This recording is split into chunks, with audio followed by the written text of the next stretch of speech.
Vicky Brown on my right, and Wilson Junior on my left. Sabrina Dunlap is on her way and will be joining us shortly.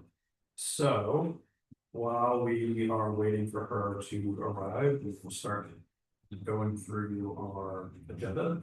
8 points of pride. Apparently, there was quite the trunk or treat this past weekend up behind the Solicitor Center. The police department was up there, the fire department was up there, and our DPW guys had a vehicle up there, and this was all pulled together by our rec people.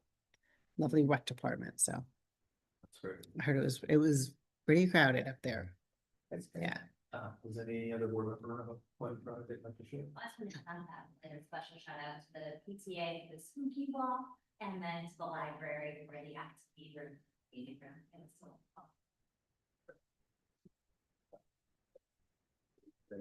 Sorry, no. That's okay. Okay, we're gonna head on to administrative now. First up is approval of the consent agenda for October 27th. I have a motion and a second to approve that. I will move to approve the consent agenda for October 27th, 2025. I second. Okay, all those in favor? Aye. Aye.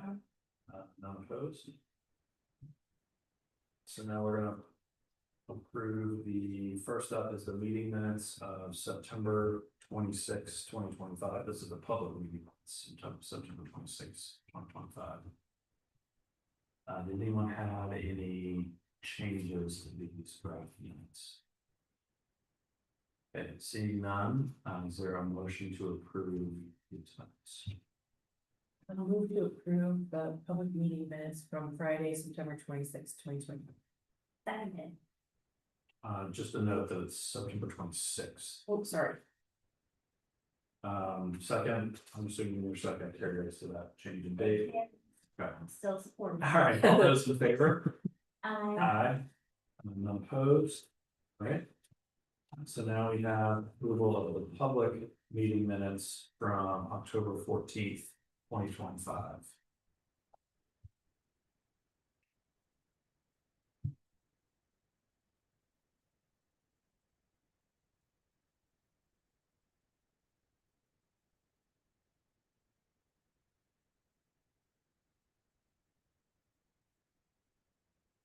I'll take a motion to approve those.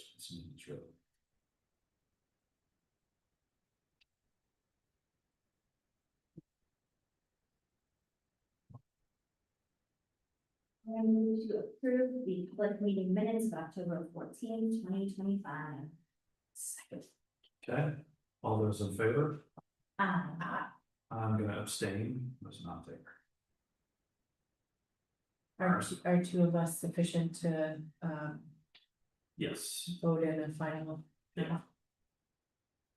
Okay, so we're gonna move now to the non-public meeting minutes, and we're going back to September 26th. This is session 1, and these are in the green folder.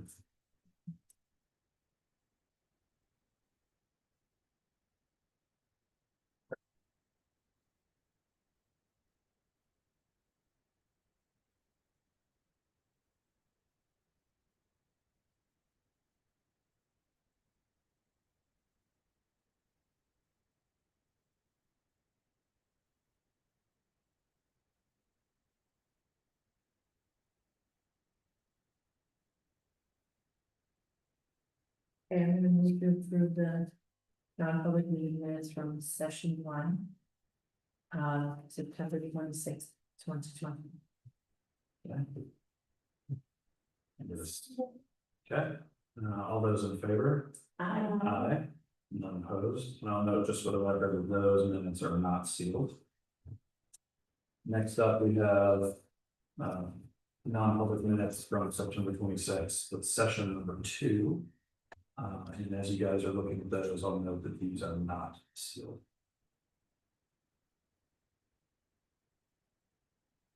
I would move to approve the non-public meeting minutes from September 26th, session 2. Seconded. Okay, all those in favor? Aye. Right, none opposed. Now we're moving on to non-public meeting minutes of October 14th, and this is session number 1. Now note that these particular minutes are sealed.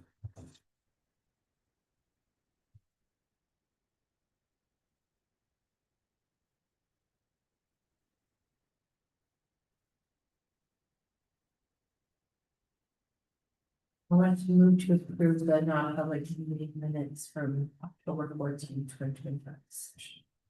Second. All those in favor? Aye. I'll abstain.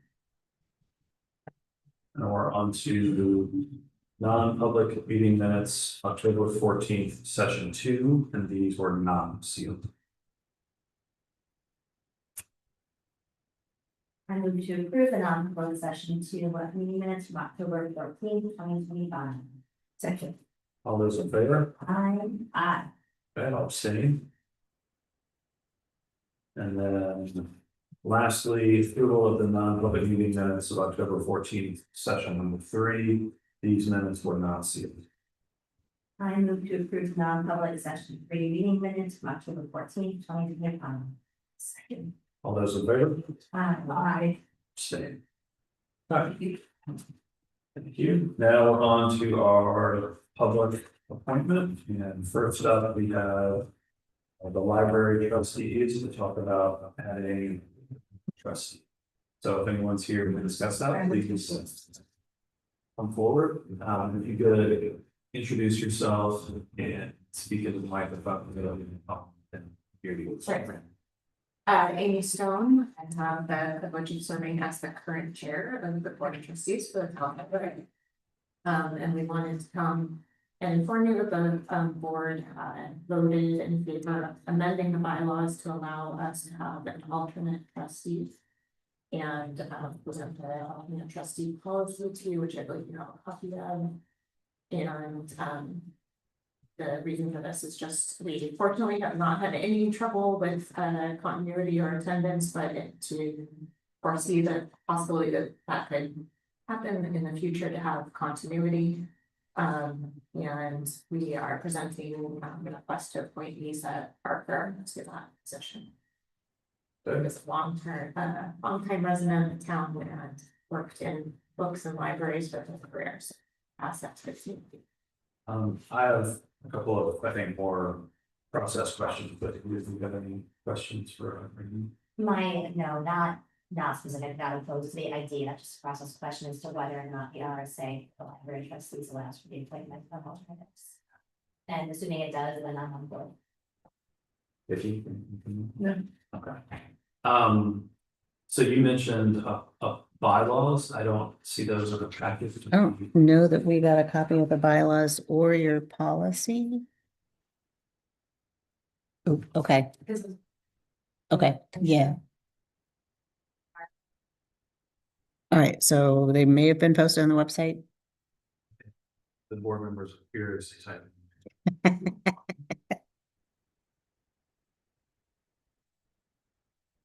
And the individual in question was Lisa, I'm sorry, Parker, and I think she was on the consent agenda for us to leave as an alternate, so we'll just make sure that we're in a position that we can do that.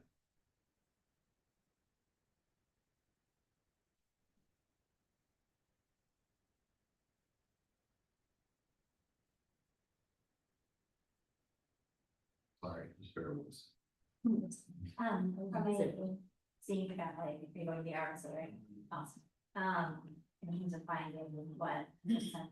I don't see anything under all news announcements, and if we go to the library trustee section of the town website, the only information on there is a link to the library itself. Which is not on you. Is it would it be under, it was your bylaws Yeah, they- it's on the library website? no, the trustees, the library website, and then the trustees, you have to go to the trustees and then you scroll down. On the library list. We're on our list. Oh, I know, it's on the hopkintonlibrary.org/library-board-of-trustees. We did consult with the New Hampshire Trustee Association and are following, like, actually guidance of larger libraries around us that have similar policies, so. Oh, yeah. That it would be acceptable in a state that I do not have the RSA. I've got it here. Are there any, do you guys have any current alternates so far? No, this would be a new change. Your first alternate. Okay, good. Because the RSA. we And can this see- would be have only one, I believe it says that. We can't appoint up to 3, but Correct. Yeah. So that was a good answer. The only have, this is the first. So let me just double check.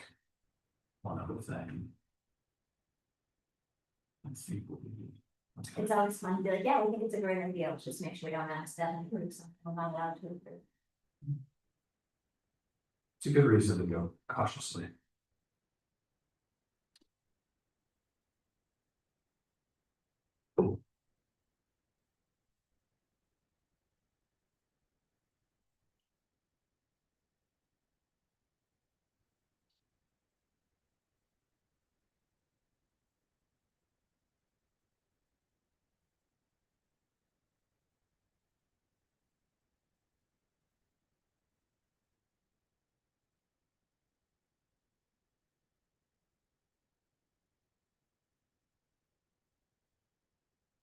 Okay, yep, so.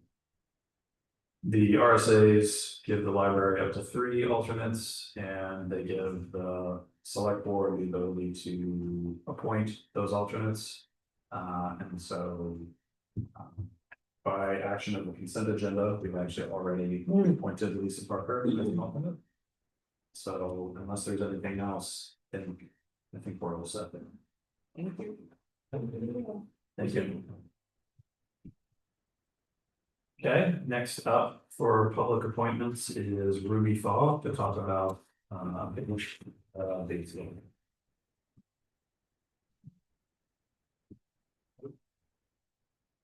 Would it be easier if I just had a microphone from you? Oh, that's what I got, so we can. Definitely. Yeah, this one. And thank you.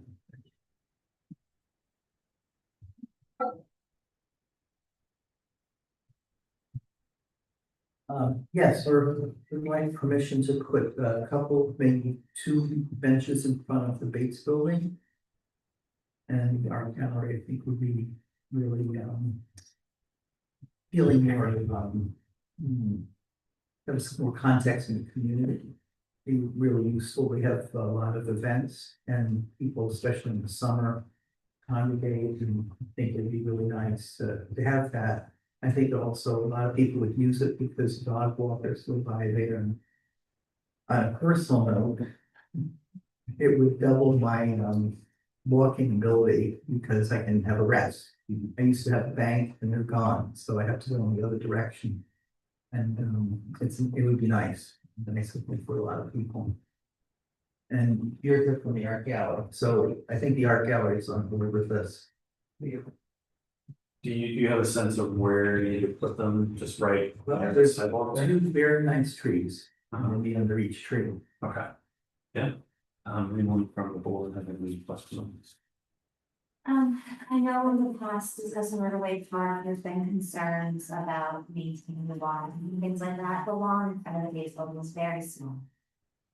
I would like to imagine that they would not be opposed to mowing around a bench on that lawn. To make sure that there isn't. Yeah, what would the bench be made of? And would it be on like a pad or is it just gonna sit on the lawn? I imagine we could just copy what's going on in the Riverway park there.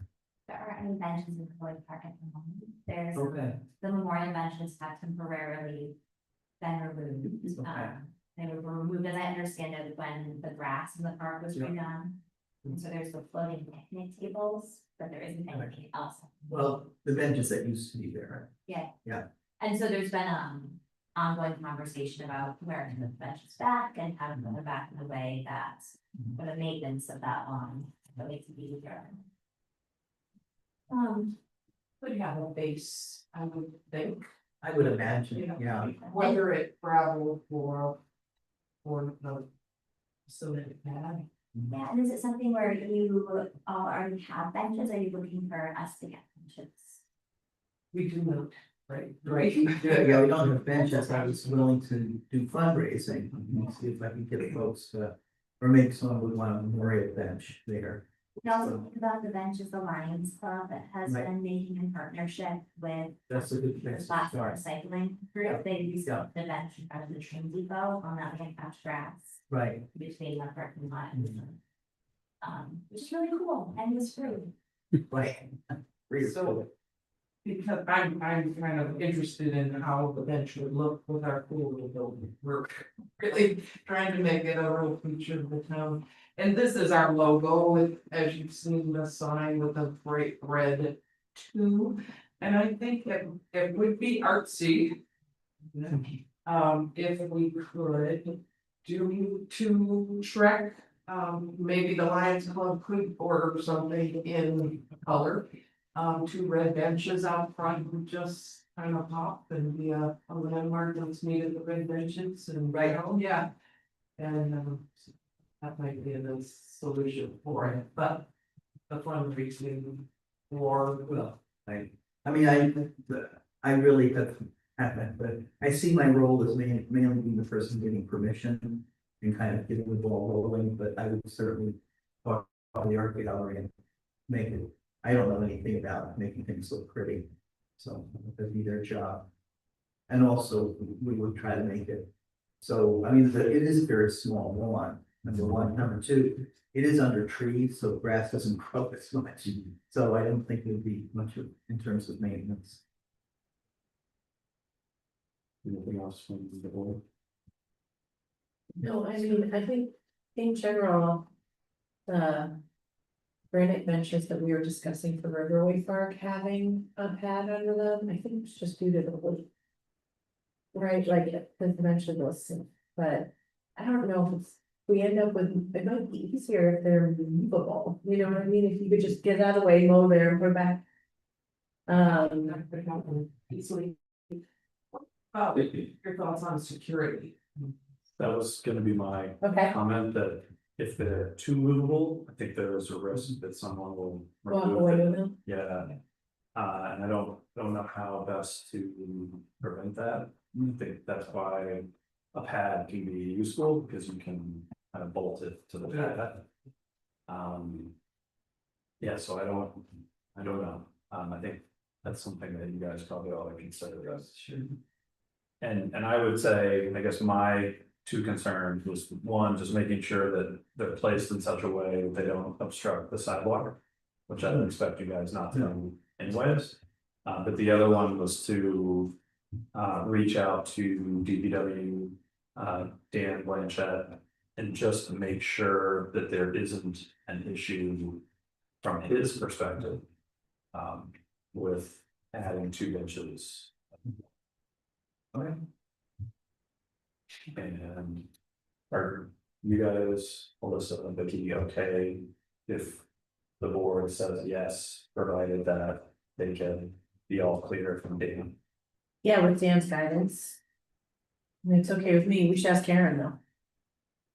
Yeah, I'm good with it if he's good with it. Okay. Yeah. It's Yeah. a beautiful area to sit, and I'm gonna know the difference between how. Cause we have been talking a lot about benches and seating in Roy Park, and that is used for a number of events, which makes. Putting in permanent seating a little bit dicier, and that these front lawns are really only used for people to enjoy the outdoors. There's no events that happen on them, which is why it's like very easy for me to be like, yes, move forward. I'm not concerned about. Anything else? Just you know, as we're having bench conversations about different park that are taking a very long time, and we're like, yeah, go ahead, front of the base building, just making sure like. It's because those lawns are much smaller and don't have any other use at this moment, that if they can provide. A place for folks to sit down, that's lovely. Yeah, it's a different situation. Yes. Yeah.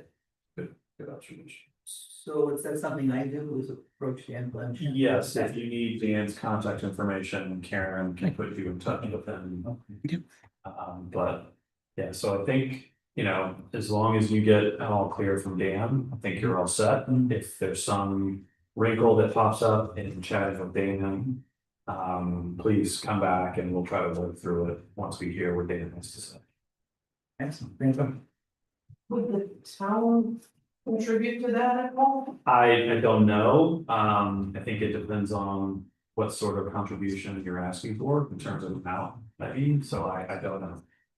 But if you had a proposal for what sort of contribution you were looking for, that would make it easier for us to consider it. We are about to enter budget season, and so this is kind of a relevant time to be thinking about things like that. Yeah. I would suggest that you, before you come and ask for the town to contribute, and this is maybe my own personal view, not the board, that you do try to see what sort of fundraising resources are out there first. But yeah, I don't want to tell you not to come and ask because, yeah, you're going. And if you do just come with exactly what you know you need. It makes it so much easier for us to move it forward versus. So with respect to like the horseshoe pile and some things down there, we've asked for sketches, plans, some kind of an idea. Do we want to ask these folks for some sort of, just like a very simple visual, otherwise, just to make sure that it's kind of aesthetically what the board is envisioning? Yeah, Is that it? yeah. I don't imagine. We're not talking about anything engineered or anything like that, but just something visual, so we know mean, where it's gonna be located. Are the benches 2 seats or 12 seats, what kind of, Yeah. and maybe a little sketch with how it'll look in front of the building, just for, proportion and all.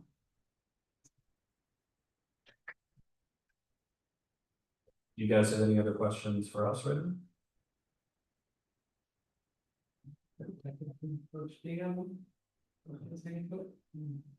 Well, actually, I did have a question previously with the river park there. Well, they had to use a tie back, the park benches. What happened to them in the winter? They just stay out. I don't know. Do you know, Nikki? I don't remember there being tile benches in the Village Park. There were the granite memorial benches and then the wood picnic table. Okay, because there's no right by the street. That's the one that's the Lions Club donated to the depot that Okay. they put right there. Okay, Yeah, so that's not a town owned piece of property Oh, okay. or a town bench. okay. Yeah, that little strip is on depot's parcel. Mm, But yeah. Property owners. Yeah, that's trespassing. They will. Oh, They put it there for folks to enjoy. Oh. Subtracted. That's what I said. I mean, so we need to come back again before we can. I think, well, I don't know if you need to come back. I think you need to get feedback from Dan, and if he doesn't raise any concerns. Then I think all you need to do is provide some schematic to us, to Karen. Okay. And I'll pass it to. Board. Email Karen. I'm excited to see the render and if I will be artistic.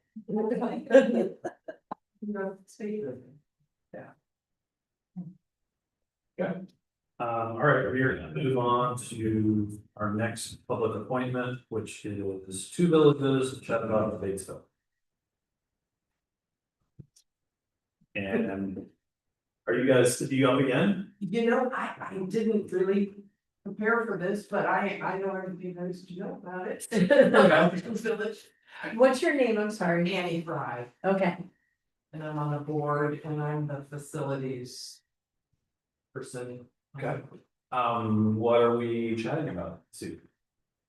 So I had paid a visit over there, and enjoyed their space, and we got down into the basement and you were talking about additional usage of the building. Yeah, yeah. Do you want to come up to a mic, actually? Thank you. Karen was so good to come by.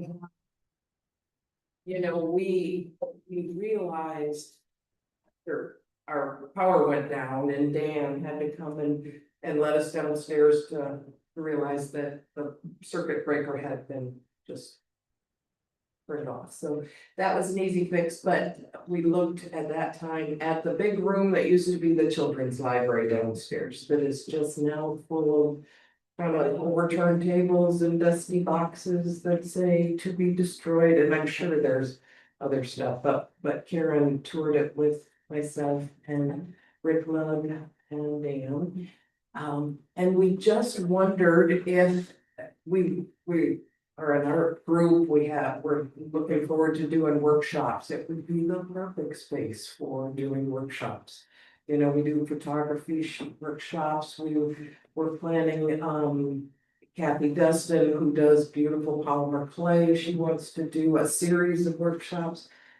It would be so nice for that, and also for additional storage for us. We just have such a tiny little space and we want to keep all the exits clear, and it just seems like a great opportunity, and we could help clean it up and just turn it into a little spot to share art.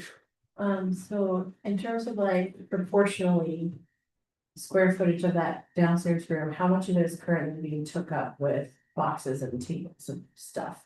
Is it full? Is it mostly empty? It's kind of 50%. It's Okay. scattered around. Okay, You can definitely move around the room and there's, it's not like it's floor to ceiling okay. packed in there. Yeah. I mean, Turn tables and chairs and. some of the tables and chairs could probably move on. Like Annie said, there's some boxes that say, can be destroyed. There's other stuff we'd want to go through, but I think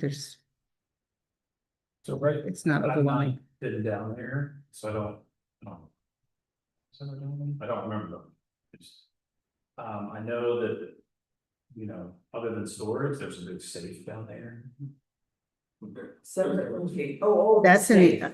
The safe that said something about high school. Oh, right. Yes. There is a safe in that room, but then the vault is a completely separate room. Okay. Yeah. And the vault, I know we store some historic Yes. documents. Yeah. in it. It doesn't sound like what you're asking would interfere with that at all. Totally separate room. Yeah, okay. The one, For the checklist, use that space down there, but Yep. they relocated to this building. there, yeah, they're here. I speak to that, I live with the supervisor with that checklist. And I know that they have been using that space like that summer. I think there's some things there that they use for some reason, so. You might want to ask them, Mhm. because I don't know. That's a total transition. Yeah, I think that's a good idea to just confirm that we're not. Accidentally not thinking of some group that is using that space. Sure. Yeah, the supervisors, there's one public body, and I don't. know Town if clerk they're- would be another one, I think, Yeah. probably we should check with, yeah. The other potential snag with that space is that there's no second egress. They're actually, you remember that little short. There's the half door, yeah, I don't know if that counts. I did mention it to the fire chief today and he kind of said, well, I'd have to go over and look at it, to kind of take a look at things.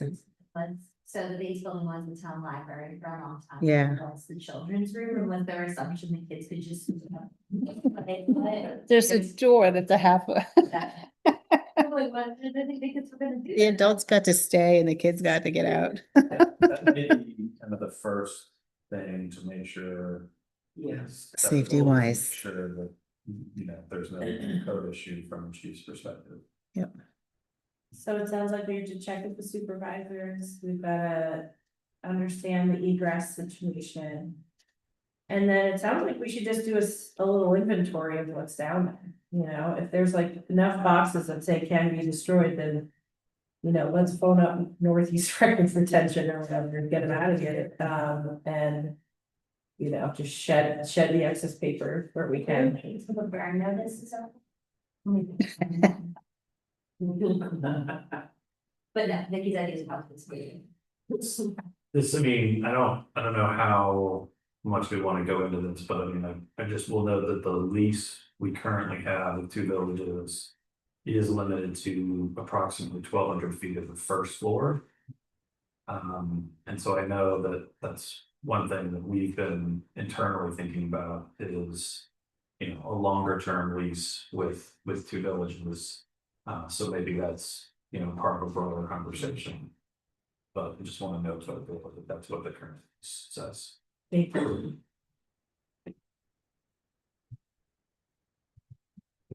Anything else? What do I know? I can make you some of the next steps, but, So are you going to explore that or Explore with the. with the fire chief, with the supervisors, or is that something the town should be doing? I mean, I think I'd probably explore with the supervisors and the town clerk, and perhaps you would need to talk with the fire chief based on the kind of usage that the room would have. That's like a company. Divide and conquer. Yeah. Thank you. It would be a fun little addition, and probably we'd end up using it just maybe once a month for a class. But storage would be a treat. yes, and to that end, if it can't be used for workshops to get egress. If it's been historically used as storage, as it were. Then that doesn't necessarily take it off the table. Maybe. You know, yeah, because otherwise we can. Accidentally do Yeah. Thank you. You're welcome. Thank you. I'm gonna turn it over to. Keep No, going. I- Okay, sorry. Yes, I. Serious imposter syndrome. Returning to some travels, I apologize for late. Where are we? We're at the Old business. Yeah. Thank you for filling in. And actually, on this one, I mean, I know that the chair of the EDC submitted us some materials, but my. Recollection is that Jeff and I were actually gonna try to make edits to the job posting and just haven't had a chance to connect to do that. And so we can certainly talk about what Ian provided and what the EDC is sort of the end result of kind of a strategic. Planning retreat, you know, where we ended, but I think, you know, the action item was to try to figure out the language of the post again. Unfortunately, that, not a lot of progress has been done. But, yeah. So, sent us. Is this a fresh? Value goals. For the Economic Development Committee. And then the previous email was a link to their actual document that could be followed, so just copy and paste it in there.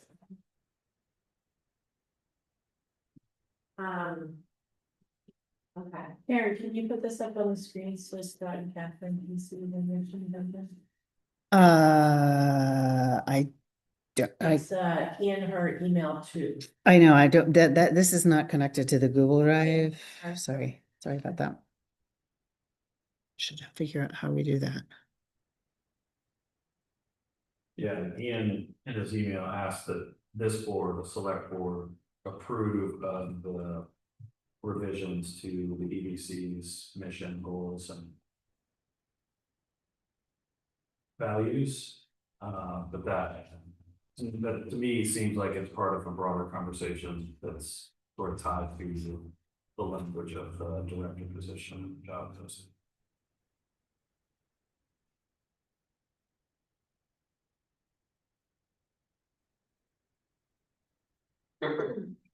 You were part of this meeting. Yes, I was. What, can you give a little more detail around undervaluing support growth, business environment with minimal barriers?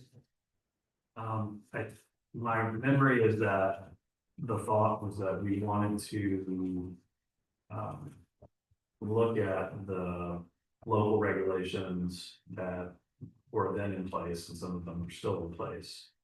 And just identify, you know, what is preventing new businesses from coming to town or preventing expansion of existing business. And, you know, do we really need those limitations in place? Or is there? Is it something that should be looked at and potentially removed if there isn't, you know, a good reason to have a limitation in place in the first place?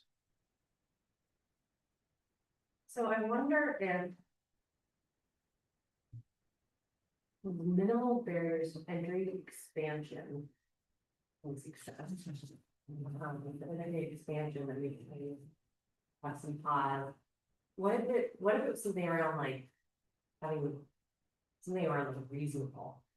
And well, it's on bullet point 4, it says that the committee values clear and concise regulations. That's important top of them.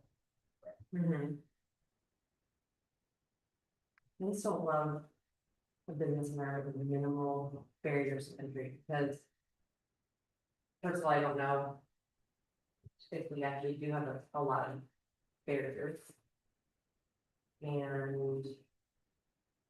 I mean, I'm not sure I necessarily support that, I want reasonable guardrails in place. And I would add that, I mean, even if this board adopts this, I mean, the EDC has no sort of permitting authority. Right. So any new business, any expansion will still have to go through whatever zoning, planning board, local code compliance. This is really just, I think, getting at, you know, if there are barriers in place that aren't tied to anything legitimate, you know, they ought to be identified and removed because they're not serving any purpose other than being an artificial barrier. Yeah, I get that, I just don't feel like this is capturing that sentiment necessarily, and I know this is like. Not giving the EDC authority, but if it's. Still like the direction the EDC is going, I would love if that was like. But- Either combined with regulatory clarity or just modified. Shouldn't the select board be defining where the EDC goes? And then empower them to explore options within that? Meaning we should be saying, like, yes, we agree that you should be supporting growth, for example, or. Well, take a look at the master plan and then say, okay, you know, I know we've spent a ton of money exploring options out at the TIF district. We just got, and I haven't read the document closely, but there was some water exploration there. A significant sum of money has been spent looking at that. There's more to be spent looking in terms of, okay, now we know there's water, where's the best water kind of thing. And I think that there should be some sort of intentional reflection. I feel like we're sort of casting a net out to see what we get and maybe going from, okay, it is the board's goal or it's the town's goal to develop that area. What's reasonable? What, you know, what can be done? I think the zoning, someone had said to me, if you lay all the zoning maps and the flood maps, it's a pretty small area. There's cost prohibitive numbers in terms of running sewer and water on the other side of the highway. Like, I feel like there's a bunch of, and I'm new, so a lot of this kind of doesn't maybe tie together in my mind, but there's just a lot of stuff floating out there that we kind of need to pull together and, you know, sift through. I mean, I can add that this product was the result of multiple meetings of the EDC. And there is a separate document that's linked at the bottom, the goals and objectives, which has more detail.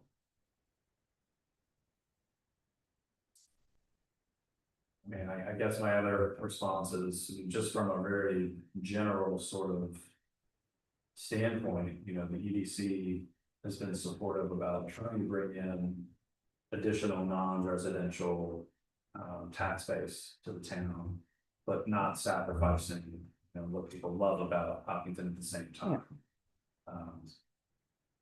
Which was a big part of the conversation.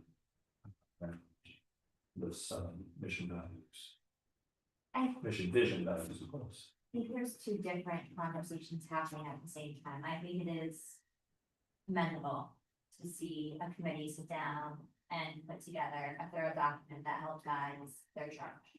I applaud that, that's me. And as we move to the next conversation of business around boards and committees, I think that it is an important next step for us to look across all the committees and their charges and check, are they contributing to the master plan of what we're attempting to do? And this is, I don't want to get too far into the next conversation, so I have it laid out better, but I agree that we actually can't move on this for two different reasons. One is that Stephen and Jeff have not had time to work on the job description. And two, you've not had a chance to move forward yet on the boards and committees project. And to me, it would be the cart before the horse to approve a specific document, a specific board or committee, when we are approaching with fresh eyes, how to get everything to work together cohesively.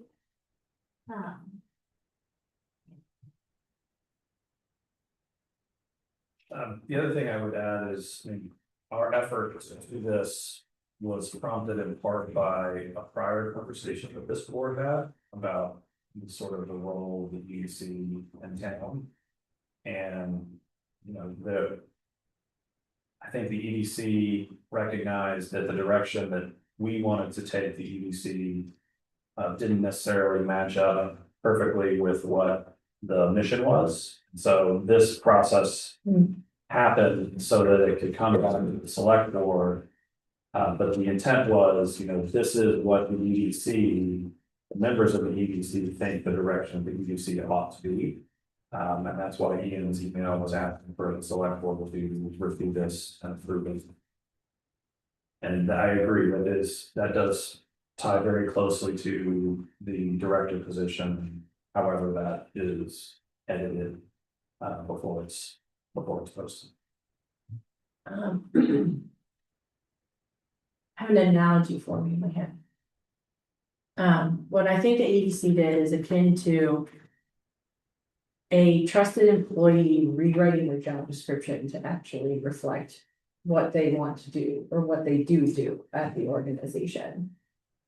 But then to carry the analogy further, are we actually having literally structural conversations that might impact that person's job and therefore approving a new job description before we understand the org chart might be incorrect. They're not the best move. Alyssa, how do you like my analogy? I liked it a lot. Okay. That was very good. I need someone to quickly respond. And what this also caused me to do was head over to the planning department section of our town website and pull the economic base master plan from 2022. Because these are areas where we need to get aligned so that committees can do their best work and not get caught up with should be or shouldn't. Do you want me to open that on my computer? You don't have to, I just think that that's where I ended up. Because to empower the EDC to do this mission would involve structuring and empowering specific committees to do specific things, right? Okay. When you think about planning and zoning and housing and open spaces and all these other committees that are out there that, as I read this, would be touched upon by some of this work. And so how are we supporting committees in engaging? And then how are we supporting those committees in getting the right decisions, information to us and then to the correct staff members? Like there's a whole series of communication channels that I think have atrophied. And other committees as well. Exactly. And other committees as well. I mean, And it's not. yeah. My personal opinion, I'm like, yeah, this is awesome. I think this is super great. I just want to shelve it for 2 more weeks. And be able to come back to it after we've talked about work.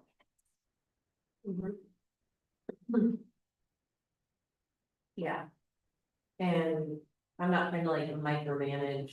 I know you guys are a thoughtful group, put a lot of time into this. I just don't think I would support something that passes the number one bullet. A business environment with minimal barriers, just because I have an issue with that conceptually. I think it needs to be clear that it's about being reasonable. Oh, and also if you want to potentially build like a bioenergy plant, you're gonna get real pushback, like we are not always interested in minimal barriers. Well, I also don't think that, like having gone through this sort of journey with the EDC, dating back to Bob personally. My sense is that. I actually don't think that should be the number one thing for the EDC. I like the second one, which is supporting current businesses and keeping dollars circulating locally. I like that. I don't love the notion of minimal barriers as like the number one thing in all this. And so maybe it's like a matter of, but I do want to make sure that there's not like a mismatch in. Yeah, and I don't recall, but I don't know that the values there are in a particular order. Because they're not numbered, and I don't recall. I mean, I wanna ask somebody else that was on the EDC to make sure I'm just not remembering this. But I don't recall supported growth being first as a significance of any kind. It just ended up first, just Okay. as part of the organic process. Maybe it's like something around, like, it's not that I don't support the notion of growth, it's just the way that first little bit comes off, and I would even combine support growth with like. Support thoughtful growth and development, with regulatory clarity, something like that. We don't have to nitpick it now, but, I agree with maybe tabling it, because I feel like we are putting. I'm fine with that because I think that the director position should be part of this conversation, and that's obviously not teed up for us to discuss. I will say that, I feel like. I don't want the perfect to be the enemy of the good. We have various boards in town that each have a role. And yes, they should all communicate with one another and where appropriate support one another. But it's not the EDC's charge to stamp, approve, go forth and do business. The EDC's job is to try to cultivate new non-residential tax base. With reasonable sort of goals in mind. Right. So that's where the board was sort of thinking of this. And so, yes, it doesn't currently say thoughtful growth or have a reasonable qualifier in there. But whether we change it or not, it's not gonna open up the floodgates to some development that anybody finds objectionable, because the EDC has no power to approve that. Right, I get that, but I guess if the EDC is actively working on, doing things to like update planning and zoning, which I think is probably a good thing, but. I think if that is like because the EDC did do that last year, right, and then sort of changed this confusion and. But we sort of leave this track going on, right? We have previously suggested amendments. Some of them have been supported by the planning board, others have not. Mhm. I think that was 2 years ago, maybe 3 years ago. Mhm. But that's where this does become like a legal issue. But again, I mean, we don't have the power to enact ordinances. I mean, if the planning board doesn't support it, it doesn't even go to the voters unless it's petitioned to go on there. Right. And so that's why some of the things we suggested, we ended up pulling back. Because the planning board wasn't supportive of it. It's funny because where my mind is, I'm like, oh, if we sign off on these, how do we empower them to get more of the change they want done? That makes sense, right? It's like, do we make sure that there's representation on the correct committees and boards? That was my mind, is more. If you want someone to go forth and do something, make sure they have the right tools to do it. Mhm. Make sure they're in the right spaces, they have the right support. So that's my mind about approving this. I wouldn't want to approve something if I can't then give the people the resources they need to go forth and actually do it. But there's also a problem if we disagree with. Oh, 100%, but if you state the values, just perhaps I can go down to the focus areas. On page 2. Which to me is more of an actual specificality of the work. I'm like, yeah, I think we should be monitoring reporting on the business. Not just business culture, but like what is happening with business in town. We all talk a lot about the tax base and businesses, but we don't look at any data about it. It gets thrown around every single time we get around to budgeting and tax time. So empowering them and making sure they're lined up with the right people, and we know what data we're actually looking for, would be helpful when making cases for certain changes to planning or zoning. So that's where my mind went, is with all of our boards and committees, it's not about getting every single line correct, but it's saying like, we've actually given people. Like, A, is this actually important to the town? B, have we given them the right tools to be successful in their charge? Because if we haven't, then all we're doing is like making feedback. Okay, so I think. We will revisit when we have. Our take on the description.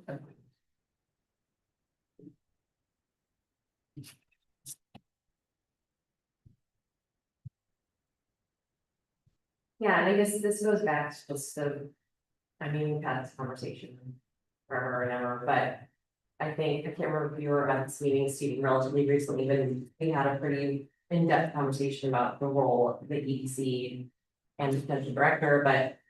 Jeff commented, in order, like, people have this notion, generally, if we just have more business, our taxes would go down, which isn't necessarily true to begin with, but. Jeff made the point, I can't remember what the number was, but he's like, yeah, we need like $200 million worth of like new. Like targets and whatever going in to even like move the needle. And so I just worry about, I think this sort of EDC started as like, we need to bring in more and more business. And it has evolved to a place that I think. The EDC has done a lot with not. They've done a lot with little basically, but I think if we have landed in a place that feels like more community development. And that gets the job description, but so I just, it makes me feel like a little bit. I don't know what the right word is, a little bit anxious about. The idea of like having something central that's about like. Promises to bring a new business or putting too much emphasis on that, because I don't think. Logistically, we can do that in this town, and I don't think that's really the value of the town, and so it just makes me.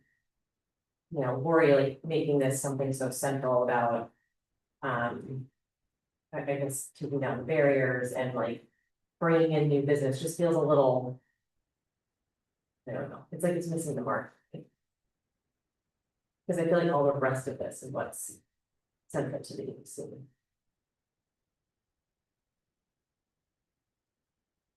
So that's just my one. Opinion on this. That feels like less community development.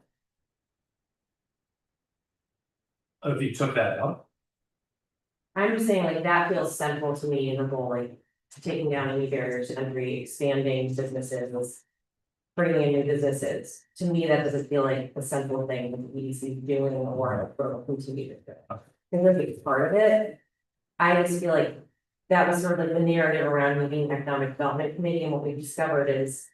That's not really the direction it's gone, nor do I think it's necessarily the direction people want it to go. So, sorry, that was not the most particular, I just think that should be really central to what we do. would the board like? In 2 weeks to make sure that some other members of the EDC are here, that were part of this process? Well, I could be wrong, I mean, I might be the only one who has any sort of like anxiety around that.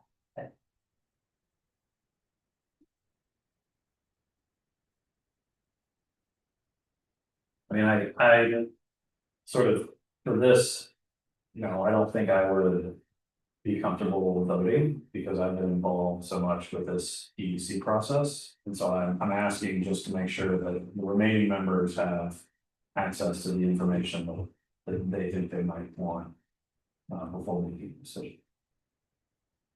And even I think about the specific language of that one. And I think back to our experience with doing the housing audits and looking at the barriers to building housing, and some language that the consultants kept using was some barriers are there for us. And so it wasn't about removing all barriers, but it was about recognizing and naming why we have specific barriers. And I think Sabrina that might be where your instinct is coming from, is that there are times where we do purposely put barriers in place. We might describe it as guardrails, but yeah. I mean, but they kept saying barriers are a neutral term. Huh. That barriers can be good or bad, they can be whatever, but that they are things you choose. And so Wait, is the barrier is supposed to be neutral? To me, it sounds negative. they're saying in the sense of the housing audit, that is a barrier to building a 6-story apartment building in downtown Kentucky. We have barriers to that, right? Not guardrails, they're actual like barriers in our planning and zoning. So in That's that, not you doing it, but that's a choice we made and a choice we stand by. So even though we want to encourage housing, we wouldn't just have minimal barriers, we would, to your point, have thoughtful or reasonable, or barriers that support the growth the community wants to see, like. and those barriers prompt you to question, do we still want these barriers? So if you're moving forward with something and hit something, then you go, okay, is this, And I think, I mean. I hear what you're saying, what several of you were saying, and I guess I see it as the EDC has particular job to try to advance. And if it bumps up against what other boards, such as the planning board, just for example, view as reasonable or not. I mean, I think that's sort of the check on the EDC that the planning board would say, we recognize that this particular regulation is a barrier, we think it's a reasonable one, an appropriate one, so we're not gonna advance it to the voters to change it. And that's, I think, how it's supposed to work.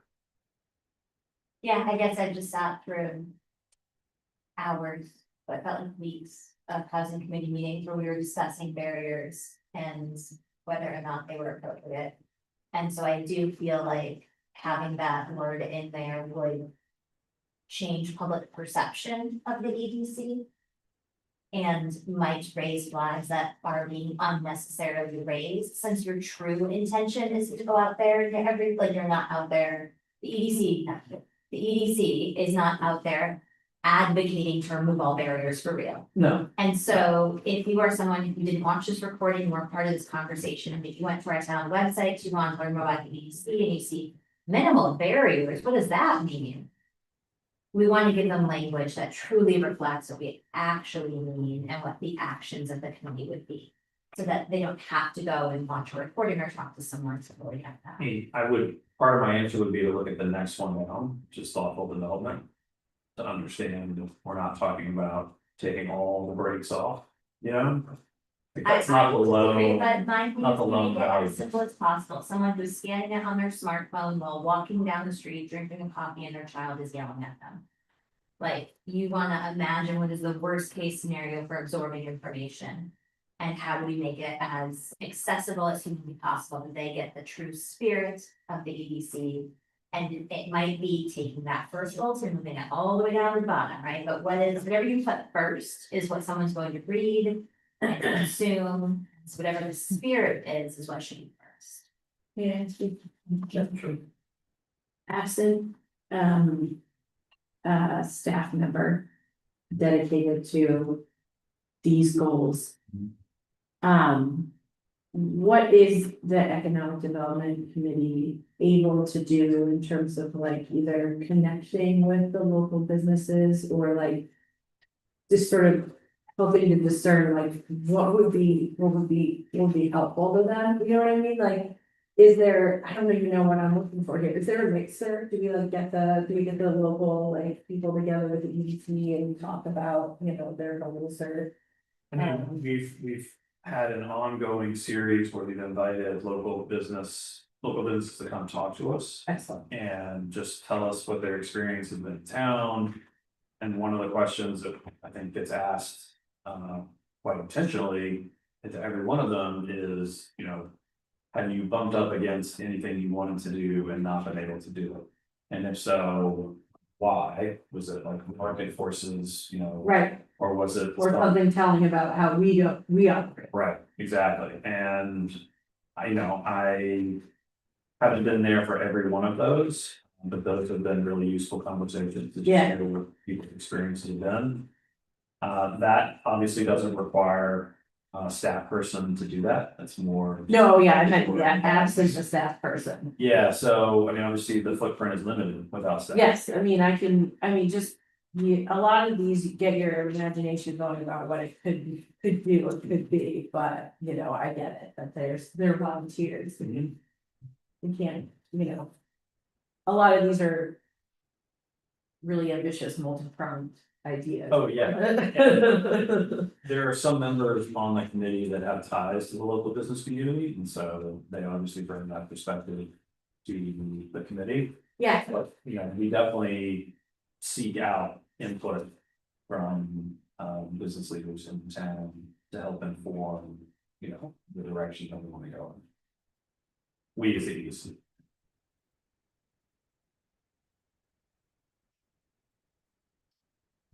When's our next meeting? You mean not next week, but the week after? November 10th, I think. No, wait. We do have a meeting next week. On the third. I mean, it's on my calendar. It's a budget meeting. Oh, We start going through the budgets. so all the Mondays of November, though, basically. Yeah. Okay. If you get pizza one time. Like you can deduct it, because that. Well, there's that, I do think that the next step is coming back to the role of the economic development coordinator position in the town. And working on that, and then keeping this next to us. Because those two things will do move forward together. And I would say, whenever this is next on the agenda, inviting members of the EDC and of course the public to be a part of the conversation. But that it be more about the role itself and how to structure it for the town, and then we get back around to the base. And I just think, to just try to be a little more articulate on this, I think there's a difference between a statement that says, we will have a business environment with minimum barriers to entry and expansion. That is different from what you described, which is, making sure we don't have unnecessary things in place that are like keeping great business to for no good reason. I think those are two very different things, and so I'd be hesitant, that's the word, hesitant to do something that's a statement, knowing the EDC can't just go out on its own and do whatever it wants. I'm just saying that if the central value is like, we're gonna be a town with minimal barriers for businesses to come in. I'm not sure that is something I necessarily agree with. I think there should be like a reasonable guardrails, but. And I think the EDC would agree with that, and that's why that's not the only value that's stated there. Right, but if it's stated and stands alone, even when you have thoughtful development and blah, blah, blah, I just don't understand it. The point of this is to say, let's get rid of unnecessary barriers. Why do you have to have an affirmative statement saying we're in a business environment with minimal barriers? I think they're very different things. Also not to nitpick, but because there is a Oh, preposition, there's a preposition here. Yep. To me, it reads minimal expansion and minimal success. All in our imaginations. Make sure conceptually aligned and Yeah. a little more. Yeah, I don't think we're far apart conceptually, I don't, but I just want to be sure of that. Okay. appreciate the input, thank you guys. Okay, so we can come back to this. So that rolls us right into boards and committees discussion. Good time. Wait, I'm sorry. so did Alyssa say that at our next meeting, we're gonna invite EDC members to come and that Yeah, would be publicized to the public and then they'll have something to say about the economic development director that they should come to the next meeting? I think we should I was saying pick that that meeting carefully. Yeah. the door is open to everyone to join us, but I do not expect a member of the EDC to be presenting to us or sitting at that table. Okay, Because it is our discussion about the job. but maybe they wanna come in case, like during public comment, or if we have a particular question. Correct. Okay. It's not But one of those not ones where we're doing the round table, it's more like we are actively working on it In front of in front of people, because that's. something- hopefully the EDC, okay, But Yeah. that was the time. yeah, not the third, okay, Okay. understood. Yeah. Third is budget work session. And that's contingent on the job description being ready by the 10th. Yes, I'm really hopeful that Doug and I can make our tweaks before then. Okay, so I will There'll be a document to present to the list. check with you guys first.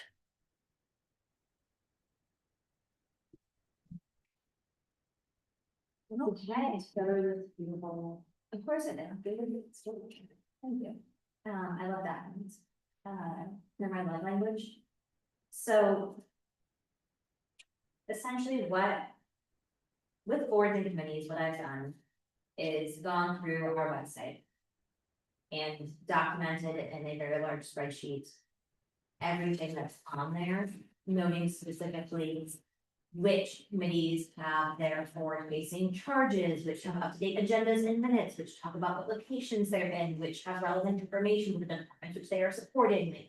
How are we putting these things forward, what information is available to the public, and then as I got deeper, I started questioning with RSAs and looking into more information. And really what I came out of, and I was gonna say that whoever it was that archived MTAG and there's a couple committees that got archived since I started the project in August, thank you.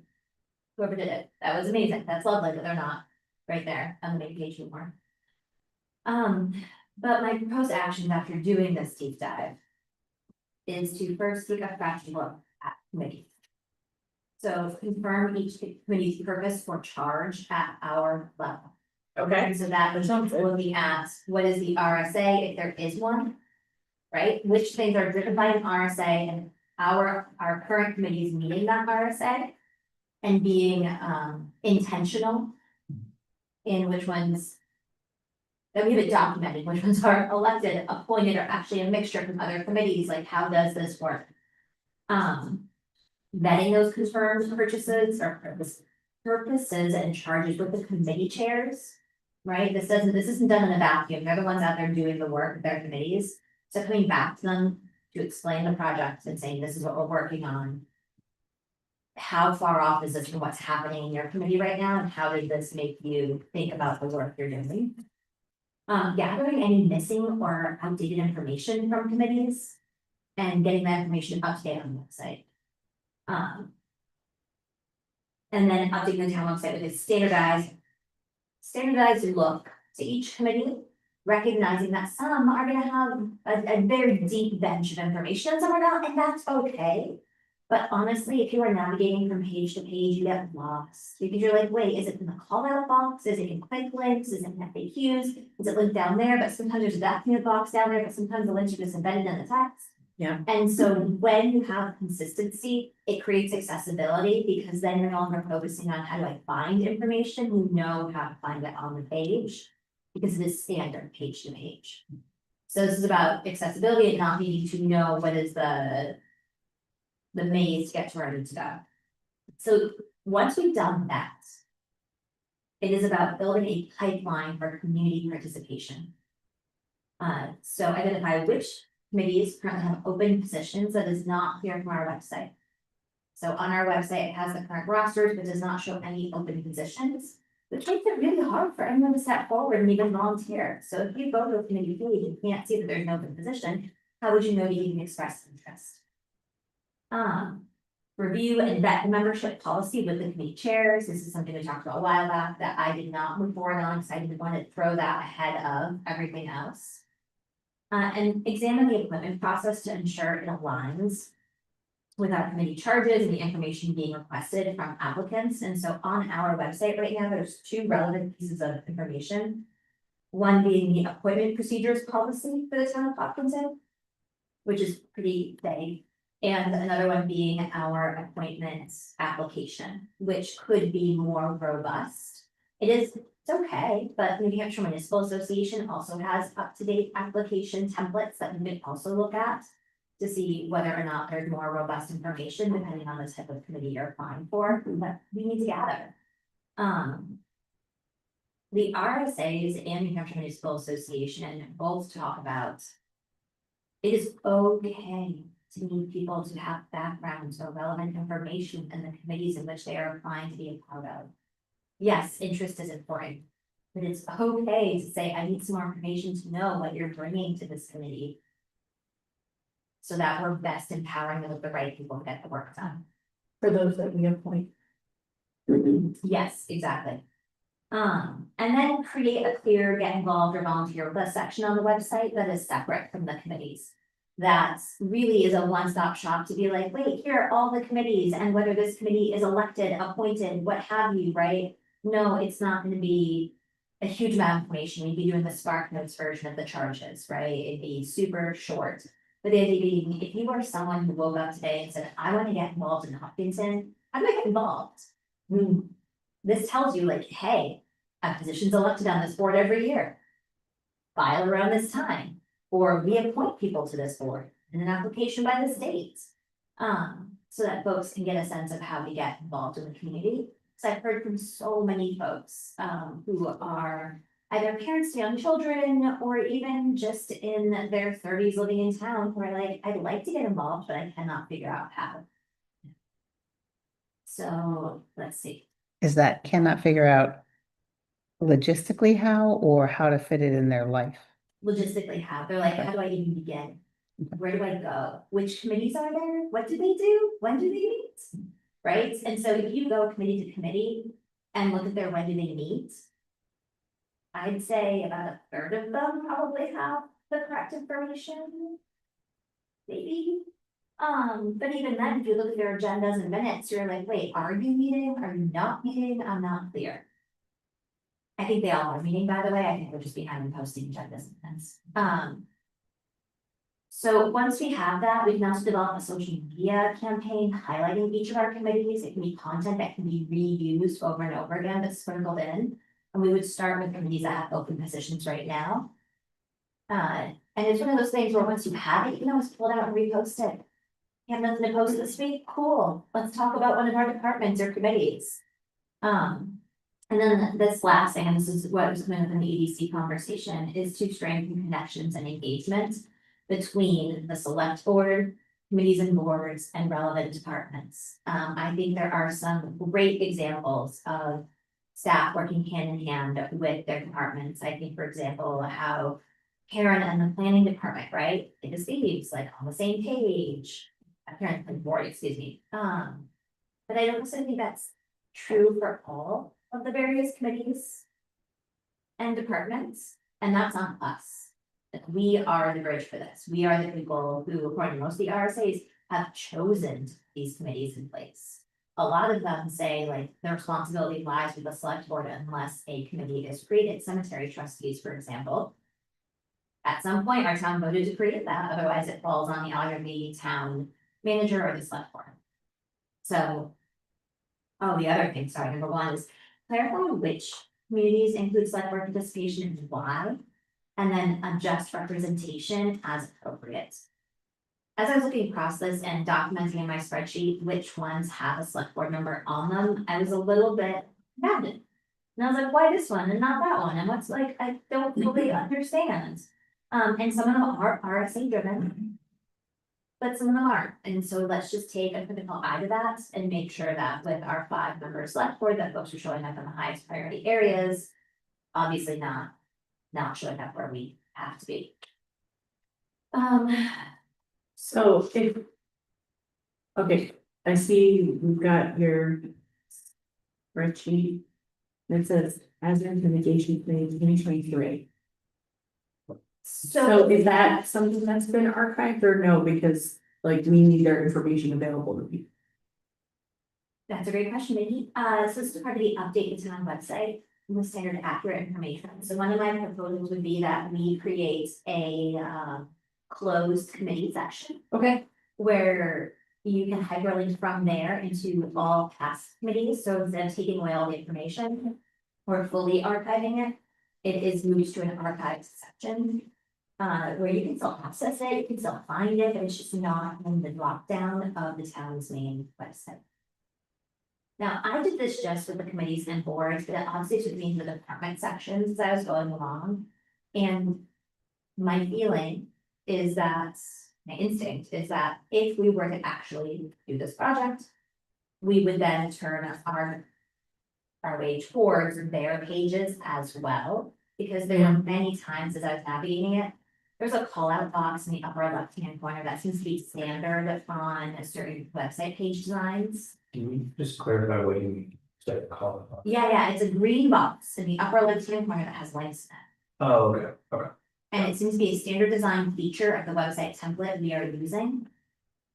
But it blends in with the border ahead of it, so you don't necessarily notice it when you first go there. But there's going to be other website template features we could use, like quick links or FAQs, that would make it more obvious to people.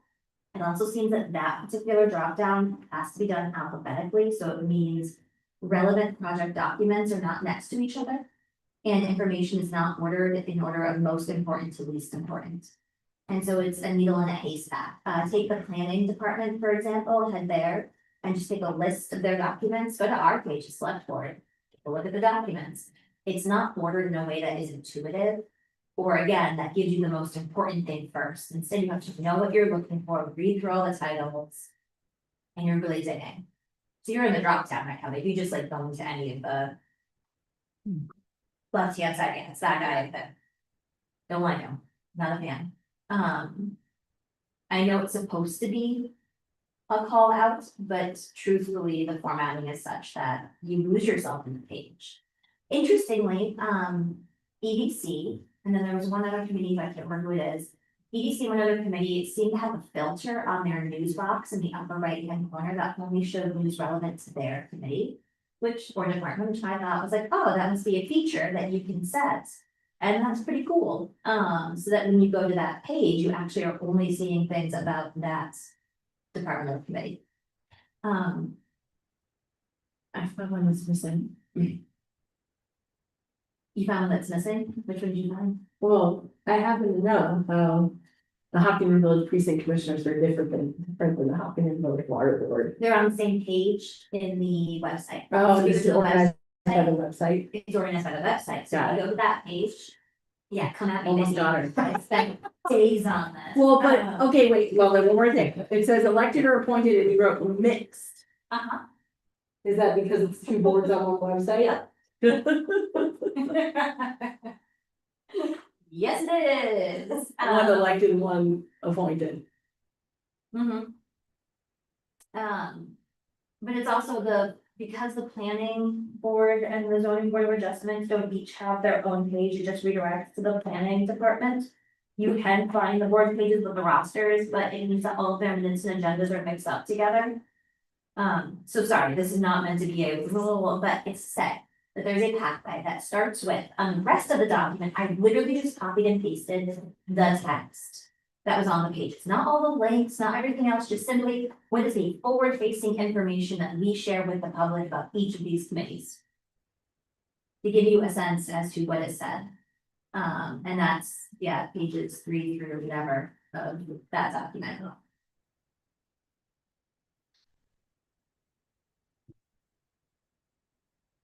What I propose is that I go back through and check my RSAs. Check what is the charge information for associated ones. And I bring that to a work session. And we go through. And we compare what to be shared with the public. To what is the RSA that exists. And what is the actual charge of this committee to the best of our knowledge. It is not about getting to perfect language. It's about getting good enough language so we can workshop it with the individual committee chairs and or staff members who work with those committees and boards.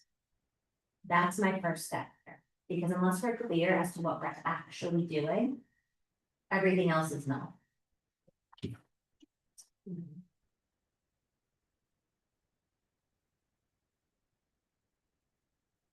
That's how I discovered the RSA search and into that. That was fun. Yeah, good times. It is. I love that. The trustee of the trust fund shows up in way too many places, by the way. This is, this is such a huge amount of really useful information. I'm very impressed by the spreadsheet that you put together, because I can tell this to help. For anyone like, can't see the spreadsheet, it literally documents which pages have like agendas or meeting minutes, if they're up to date or not, when's the last time they met, what's their posted information, if the when they meet. If they have their roster posted, because not everyone does. And then the second tab does have the roster list as reflected on the website. Which I am 200% sure is not the same as with the actual rosters. currently. Those numbers surprisingly up to date. Ha, I found a typo. Seriously, I have a spelling disability. Sorry. You're gonna find so many typos. I like on the how- website, really, No, you, in my desk. I mean, there probably might be one of them. Probably. Okay. So you don't want him doing this RSA salon? Nope, I don't mind. Okay. I think that would be helpful. If it's, and I'm just asking, just because I guess I'm recognizing that this would be a lot of work for all of us and for you as well. Yeah, If it's dictated by an RSA, what are we gonna change? Just how we're sort of describing it? well, if it's dictated by an RSA. And our language in no way, shape or form reflects that RSA, we have to have. Oh, I see. in ourselves about what that committee is actually doing. Got it. I don't think that will be the case, but I don't wanna. Take it off like Yeah. the list of possibilities. I think for the most part, we're gonna be the ballpark. I think we're gonna do good. Yeah. But I just didn't have the time or the stamina to then do that before. No. Yeah. But yeah, that's the next thing, is really wait, what is that? And then, once we've done that crosswalk. Obviously, the ones that are not RSA pursuant, understanding when, not when, but understanding what voted them into existence. So we can double check what was okay at the time. Do you sort of imagine that number one would be completed first before we go to number two, or is there some kind of contemporaneous separate disputes? I think we'll prioritize the RSA ones first. Yeah. And then move on, like, make the order of importance after that, like. Low hanging fruit ones that have stuff that we can work with. Right, this is just alphabetical, it's not, I mean, it's roughly alphabetical, it's a combination of. The website's alphabet, which is not alphabetical. Yeah. I think I was asking about the proposed actions out of 1, 2, 3. Yes, that is actually the order I do recommend doing. Okay, so we would finish one before we even got. I to- do think that they could start in a waterfall effect, but one has to be begun. Before we can move to, Okay. right, like you have to have made progress. On cleaning up the committee charges before you can get into membership. Yeah. Because how can you ask someone to join something if you don't know what We were asking. they're doing? Yeah. Which is why I'm like, oh, everything so much EDC is so relevant right now, so it's like, yeah. Alyssa, so Yes. I see in the charge under waste reduction. That it invokes another committee, the Huffington Webster. Let's see, what did it say? I missed it. Go back. It invokes. The our select Hopkins board. Webster Refuse Disposal Committee. It says the HRWC will work with the Hopkins-Webster Refuse Disposal Committee. Does that exist? I do not believe that. Believe it doesn't exist. So, wait, hold on. It does not anymore, I think that's right, I have to take my brain for a second there, we had a lot of discussions about this. Last year, we were talking about green bags and meeting with Webster about. Transportation fees, et cetera. And I think though, didn't we, I have to pull it up. We decided that because it was sort of defunct and not meeting. We didn't wanna like do away with the concept that was in the fall. We made it the select boards. I I think. think select board meeting, Yeah. yeah. So we took my memory is that we took the role of the waste reduction. Hopkins Webster Refuse Disposal Committee and just transferred it, so. Yeah. Okay, yeah. So that does not. But that should be confirmed. And- Okay. And then, yeah, But that to me is about the going through the charges, turning over the rock, ensuring things are what they should be and updating it. Right, I mean, even if we take out that language and it just says the HRWC will work with the. Select boards of both towns, like that's quite a charge to like engage with Webster's select board. I think so that's what it was set up to do, isn't it? And I have spoken to members of the waste reduction, not in relation to this project, but just. I run a refill station in a lowly store. And they also feel that like. their charge has become murky over time. In what role should they be playing? What levers can they actually pull? And so I don't think they feel very empowered in this. And so I think this type of project should be empowering for our various committees. To give them clear charges and make sure those resources are. Good point. Okay, so I would love time on the November 10th meeting. Start going through the specific RSA, we can have the time back, let's put it to like 40 minutes or something like that, or 30 minutes, and however far we get, so far we get, so it doesn't. Take over our lives or keep us here longer than we need to be. And I'll try to make sure I have something prepared before the packet goes out that weekend. If you keep scrolling in the document, just so you can get ahead of where I'm at, there is proposed standard information on. Page 3 for what we would want on each of the committee and board pages, so you can start thinking about that. And then nothing has changed with the membership policy, I do have edits I need to make to it, it's just being pasted. I just wrote my original doc from that meeting that I need to go through and make. And then, a side note on this, as the committee research section is, I actually started to note the number of additional websites that are being run. And I'm value neutral on it, I just wanted to call it out. And I would imagine expanding this table as we start to look at department pages. Because a further conversation for a later date is social media and the use of it by the town or departments and committees to promote the work of Hopkinton. And so having a inventory of who has what floating out there will be helpful when we get to that, which is a later project. And I really, for anyone that watches the recording or is watching all night, my goal with all of this is for folks to feel empowered and to feel like they can actually get the work done. They're not just meeting for the sake of meeting, and that if they're connected to a department, they have the means to connect with that department. And the department feels like the committee's advancing the work, right? That this is a chance to kind of grease a lot of wheels and make sure that everyone who's spending so much time volunteering for this town and or working for this town feels good getting their work done. So I agree with you about starting with the ones that are mandated by statute.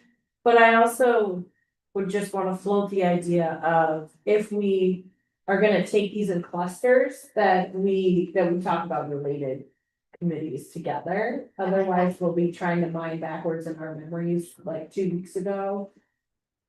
And then also, and I'm not trying to anticipate that we would do this, but Alyssa, did you say that we also maybe just want to start when we're looking at their charges with confirming that we are interested in having a committee that does this? Like, are we gonna ask ourselves like those basic questions, or are we gonna operate under the assumption that we just need to like clean up existing infrastructure, but not like necessarily add or delete?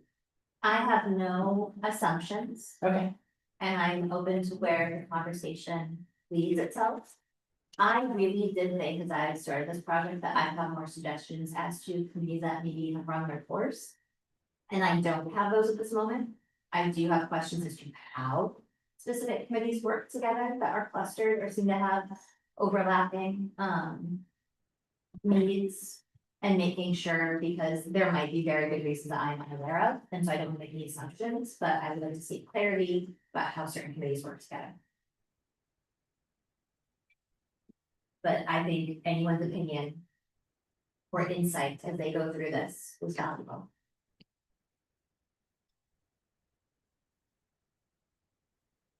Could someone help me just like 35,000 foot view? What do library trustees do? Like, we have friends at the library, they fundraise, and then we have staff at the library and they run the place.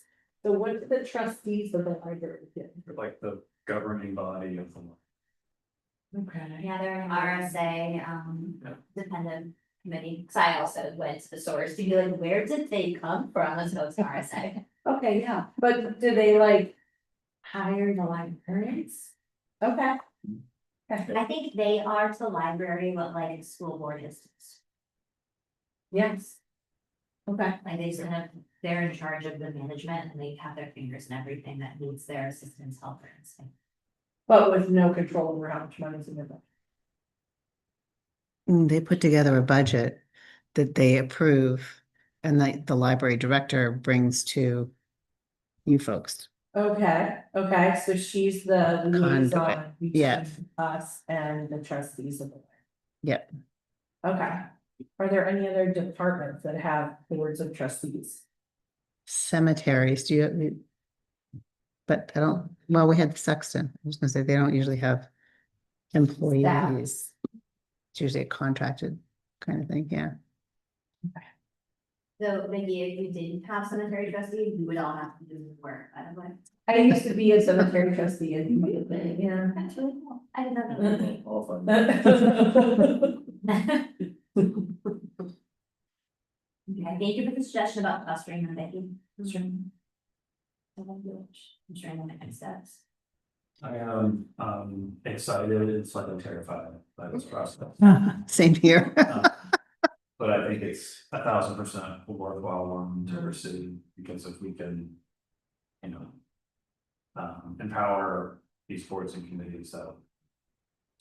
And also just build a pipeline of future leaders in our town. We have so much talent and so many passionate people. And I would again tie it back to our master plan and do these committees, you know, are they in line with the master plan and following, you know, the boards? Just, we gotta be pulling the cart in the same direction. So To get maybe the somewhere. rest of us before November 10th should assign ourselves to reviewing the massive. Which I was really curious, because in reading, and this can be a conversation, but reading of the RSA is about our work as a select board. I just wasn't clear what our influence on the master plan was, per se. Since it seems to fall on the purview of the planning. Board. Yep. That's all, that's neither here nor there, but if folks find anything in terms of like RSAs or language or things from New Hampshire Municipal Association, please send them my way. Central New Hampshire Regional Planning is who I've worked with in the past on master plans. They usually provide some good guidance. And it's supposed to solicit, you know, there are various chapters and each chapter is kind of tackled separately, and they're supposed to solicit broad input from townspeople, boards, everyone. And for a vision. They do community surveys, they have public hearings, and I just wonder how engaged we as a board have been in that process versus just letting the finance course over there. So just something to consider. I think historically we haven't had a direct role. I don't recall us and pretty few other ones. The last like true overhaul of that. 2015. 2022 is the date that pops up sometimes. There's only that Bennett Music Survey. But the 2022 one wasn't a complete Right. overhaul, it was only certain chapters, if my memory is right. I think what exists right now predates everyone there. So I don't know. I think Karen's working on another chapter. I can't remember which one, but Yeah. yeah, she's working on another one now. I was gonna say, I remember someone recently from one of those boards, it must have been a housing committee meeting, mentioning they're getting like 1 or 2 chapters done a year. I don't recall. But I'm sorry, to Alyssa's point, if we don't know that's happening, how can the board be providing input? Yeah, so the Economic Development Committee, excuse me, the planning board owns the master plan, or technically we own the master plan? Planning board does. Okay. And then it should influence the CIP, it should influence everything. I mean, granted, their name is planning board, and it is a planning document. So it does, to some extent, make sense, and our job seems to be the running of the day-to-day operations. Yes. I thank y'all, I appreciate it, if you find other things, but feel free to spend time in the spreadsheet or the document, have blasts, knock cells out, you're welcome to. You're crazy. You know, go crazy, leave comments, do whatever you want, but if there's anything else. There's a lot of work here. Thank you. Good job, Alyssa. Unbuilt. Okay, next under old business is Pine Street update, So Pine Street, that was the the driveway. driveway slash right of way. I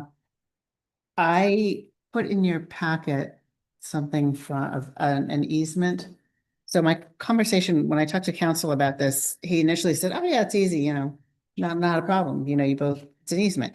And I said, can you just put that in writing? And then followed up a week later and he said, yeah, so on that. The deed to the town conveys a parcel and a right of way. It doesn't mention the land under the right of way. The deed conveys 115 acres and then excludes what has already been conveyed to other people. So the Houston property is 67 acres, so there's, 50 acres or so that went somewhere else. And what was conveyed, he could not find. It wasn't clear. He said both the town and the Labries have an easement. He said the quickest thing to do is come up with an easement agreement. He said otherwise he's going to be, there'd be a bunch of deed research to just weed through all these old deeds. So hence the easement agreement.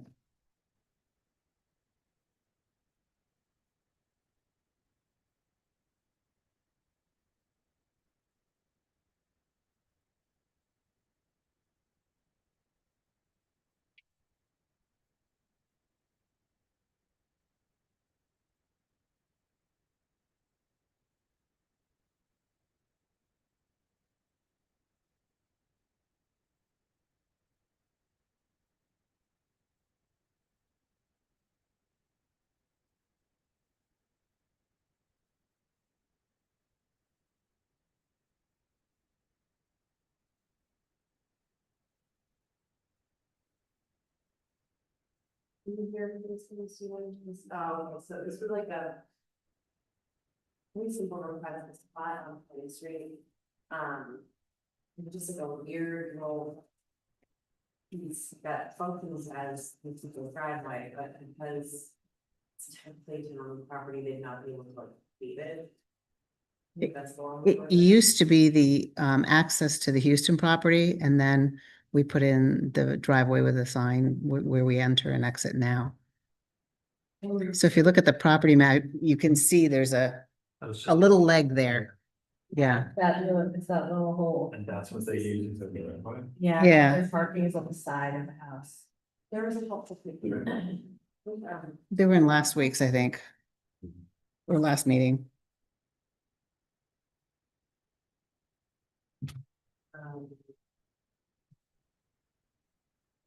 So here you go.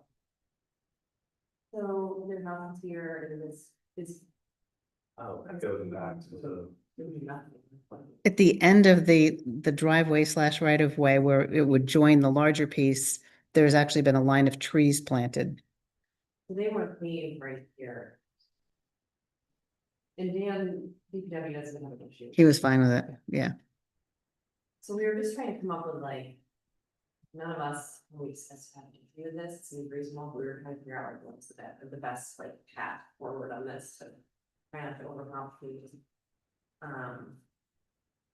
Can I say something just, because I'm not a friend, why is it that there are two people marked at the beginning, Sean and Michelle? But then every time after that, when they are mentioned, it's a singular. Labrie agrees, it doesn't say the Labries agree, In the second line, so they collectively. all right. One thing I noticed is it seems to focus primarily on paving, which I know he would like to do, but I wonder if we want to include maintenance. Because maintenance could include plowing and mowing and patching and whatever else might happen. So where it says, whereas the town has no objection to repaving and or repaving the driveway within the easement area. Do you wanna say paving, repaving, and or maintaining the driveway? Just add- It actually appears in a number of spots. It's in the second, third whereas, the fourth one. Um,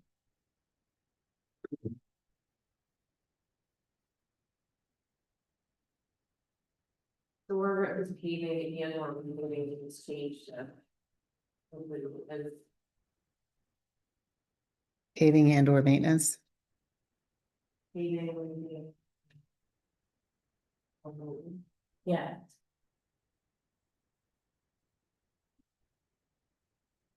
Paving, repaving and or maintaining.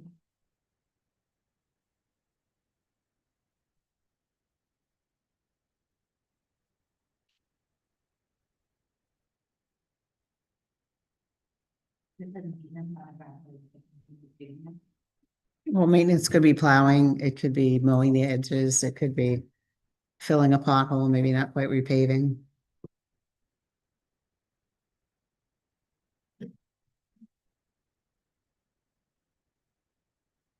Is there? So that picture that you showed me from last week, is that the entirety of that strip or only like a portion of what the town is?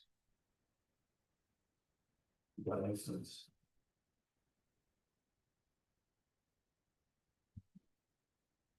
So it's impassable at the end there, there's nowhere to That go. stops, but so the.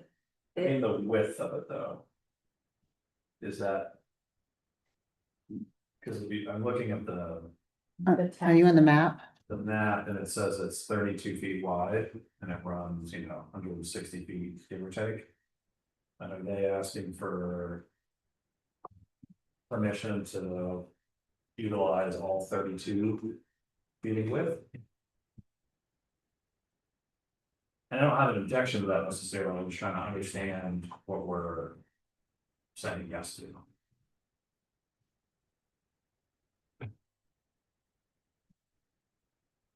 So that is 32 here. It looks like it might be basically the whole thing, that's. That would be pretty wide for 32, wouldn't it? But I mean, maybe the I mean- actual property lines are beyond. this. Uh, On the other side. Is the right of Right. way 32, but the actual path maybe narrower? That's what I'm wondering, I tried to look at it, Because of the overgrown bushes. yeah. and the town maps, when you do the overlay and you can see the foliage, Oh, it okay. doesn't, the property lines don't line up. Well, he said the actual edge of it seems to be along the edge of the road, but I suspect it's probably in the bushes a little bit. I'm not sure.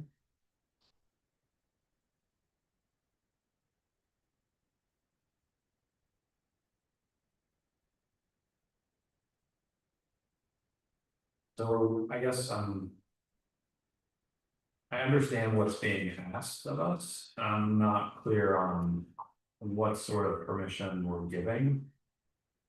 We're gonna let him pave it. Right, but we're not giving them an easement.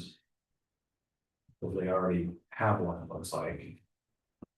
So we're kind of just giving them permission, You're agreeing, right, but if things go sideways in the future. And we decide that we no longer, we want to retract that permission. It looks like we have the ability to do that, I think.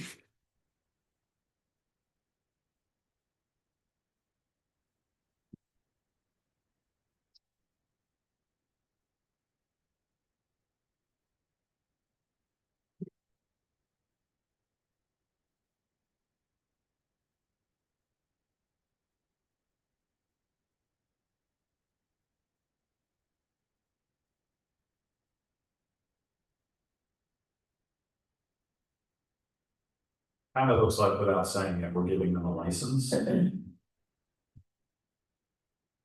I think is appropriate.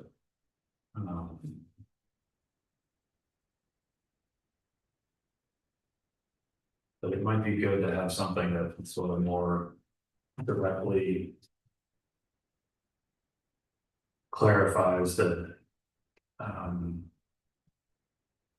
If the town had reserves the authority to. Terminate, basically. Like this is written, it doesn't look like you can terminate unless the other party agrees. Can you terminate an easement, or can you terminate like? I mean, to retract the permission to giving them. I don't, he seemed to imply that we both have easements. So it's coming to an agreement. On like coexisting between the easements. Yeah, Okay. that And was, then maybe, and yeah, I'm coming to this late, so I may not understand.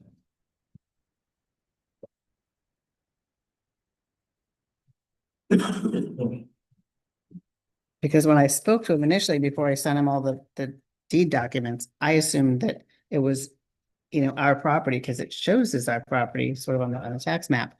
And he said something that it was an easement granted to us from the Houston farm. But then they donated the farm? Yeah, that's why he said it was, but then they gave away some other pieces of property and Well, that's then, not clear. Okay. yeah, So they already have the legal right to use this strip. yes, We also have an overlapping right to access the rear through yes. the same area. Who wants to speak? Okay. Okay. Do you wanna put any? Poor guy. Then, Do you wanna put any? Bookend on it, you know? no, I don't know, honestly. I think where I was going land is some language that says that his use of his easement shouldn't interfere with our use of our easement. And he still has to fill out the paving application. Planning, right? Maybe. Sorry, it's one of their forms on them. May not. Well, this is not that. Something happened out there. It's like the third or fourth.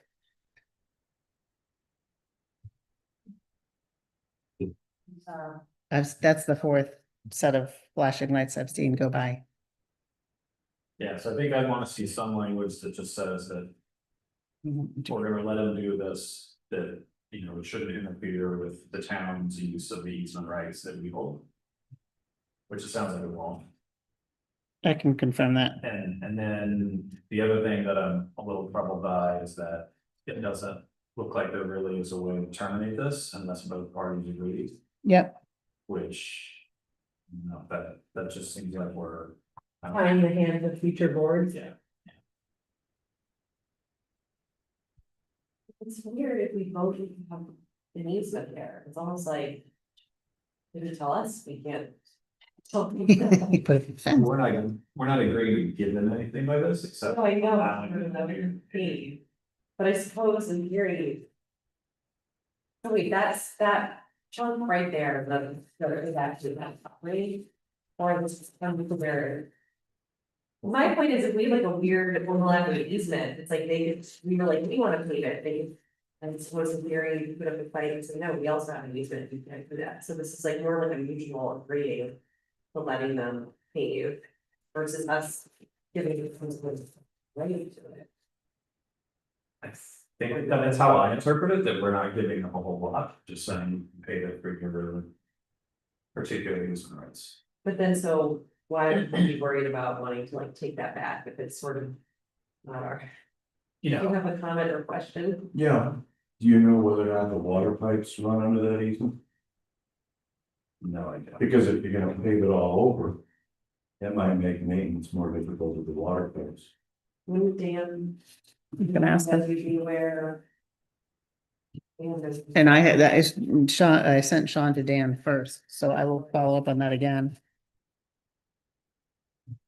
Yes, I'm just thinking worst case scenario. They do more than what's in this and I don't know. But then when that be breaking it anyways, and they put their doing null and void, so it's out and stuff.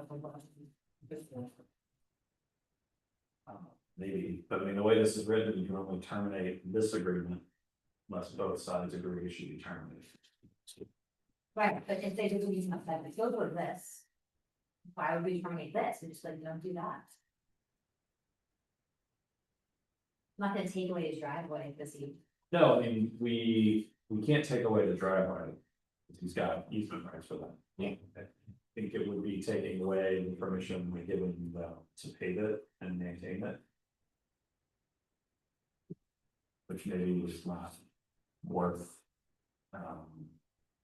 Doing anyways, because he's still gonna have the right to access the property. Anyways, it's just waiting, so maybe I'm just. But I think that level of caution is important. I do think in this But I'm more- particular instance. You should let this man pave his driveway before. Like, really. I'm totally, I do want the non-interference with our easement. Yep, Put that there, but otherwise I'm. and I will ask a question about how would either party terminate this agreement? Other than agreeing to terminate?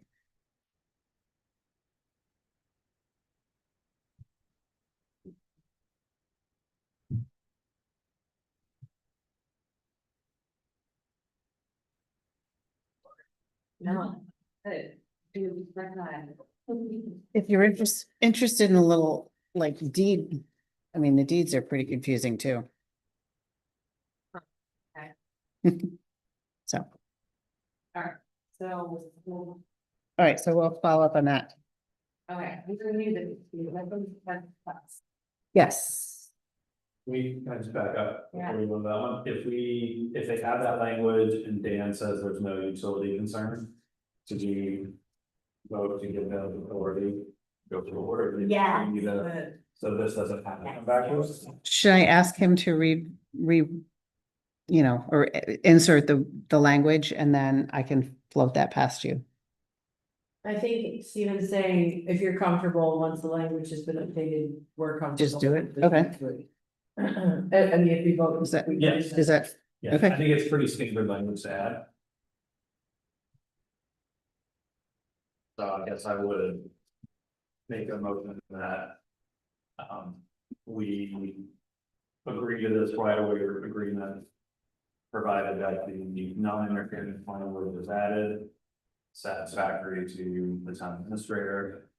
And that we hear back from DPW if there's no concerns about utilities being underneath the. The area that I'm talking about here.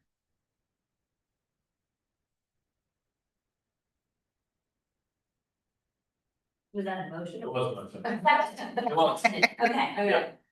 All those in favor? Okay. Let's do this. Do we want to now authorize Karen or Brittany to sign for the town, so that doesn't have to come back at least for it?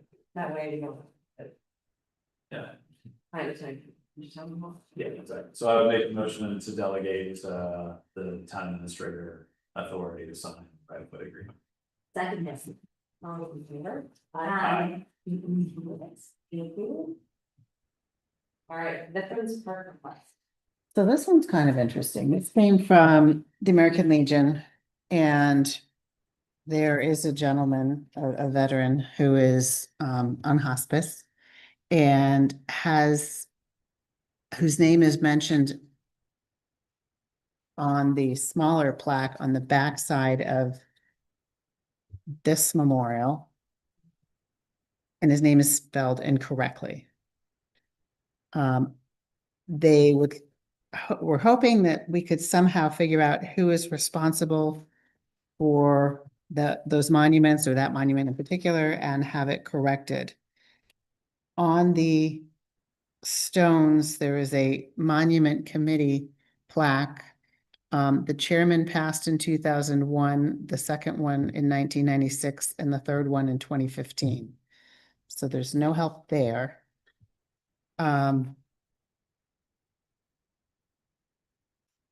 We've talked to, we being Ken, and I have talked to DPW, the cemetery trustees, the American Legion, and we're just kind of stumped as to whose responsibility it is. So the historic society. Haven't tried them. I don't, he may have tried them, but yeah, that's a good suggestion. I think that's the answer. As to whether or not they're responsible for that. Yeah. Okay, Is Veterans Park? The monuments and veterans. yeah, town-owned property.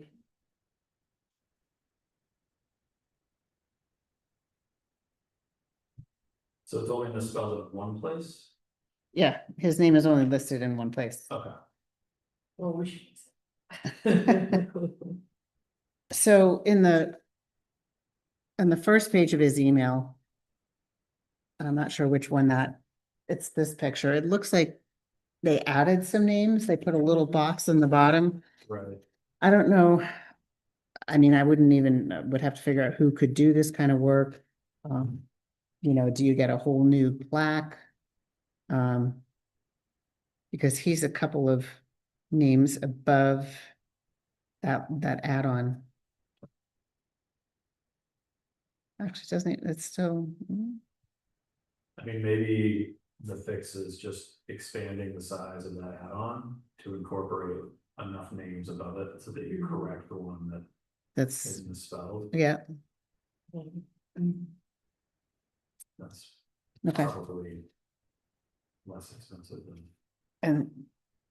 And this is a town expense, or is this a historical society? I mean, Yeah, let's see what they say, you know, please. it was the monument committee was. They have their own little plaque. Mm-hmm. People know if that's the town or if that was a community another organization. Are they on your spreadsheet? They are not. But the last, The back end of the website where things get archived. the last of them passed away 10 years ago, so. Okay. Okay. I'll try the Historical Society and just, Sorry,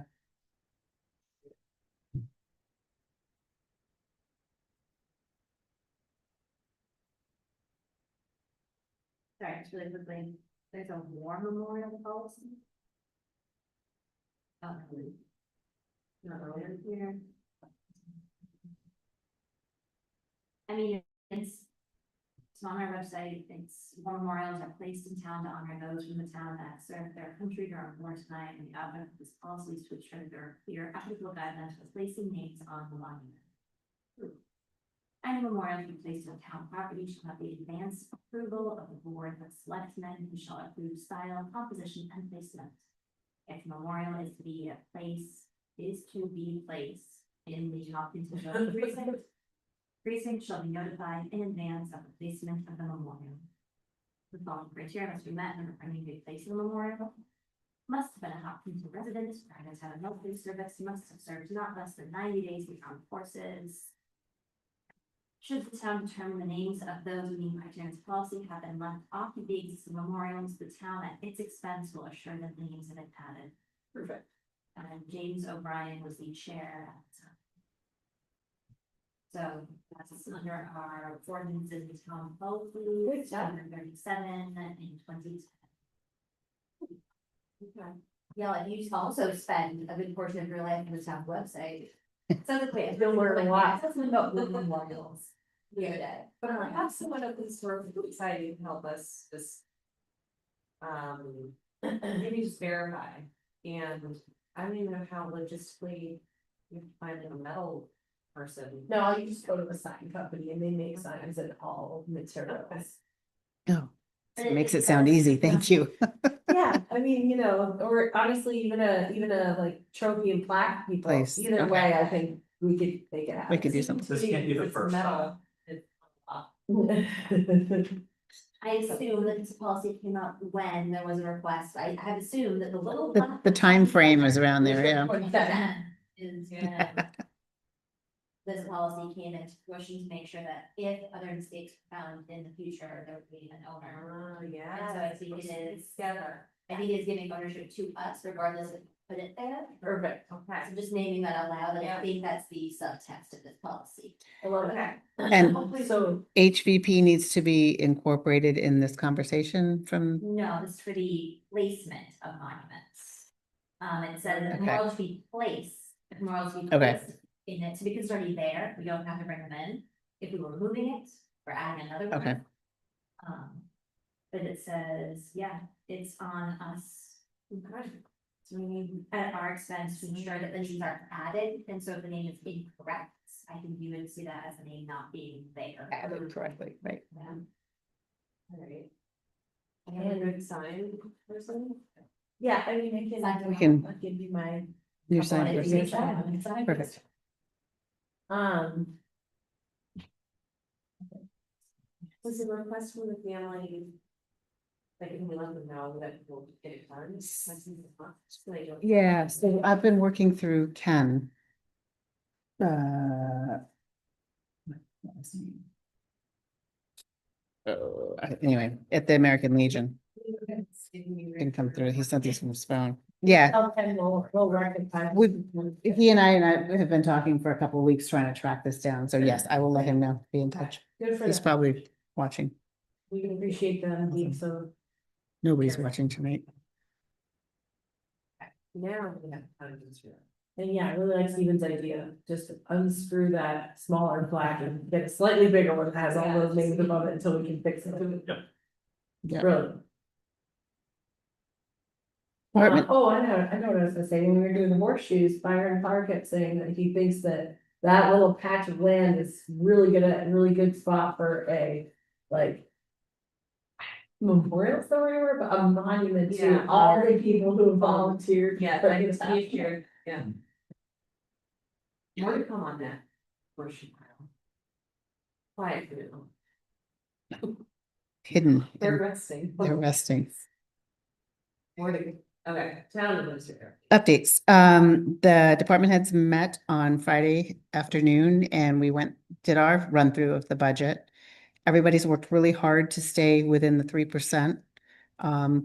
There were a couple of areas, that we may not be in, but we have legitimate reasons. All in all, I think it was a great exchange of information and, we're ready for you guys.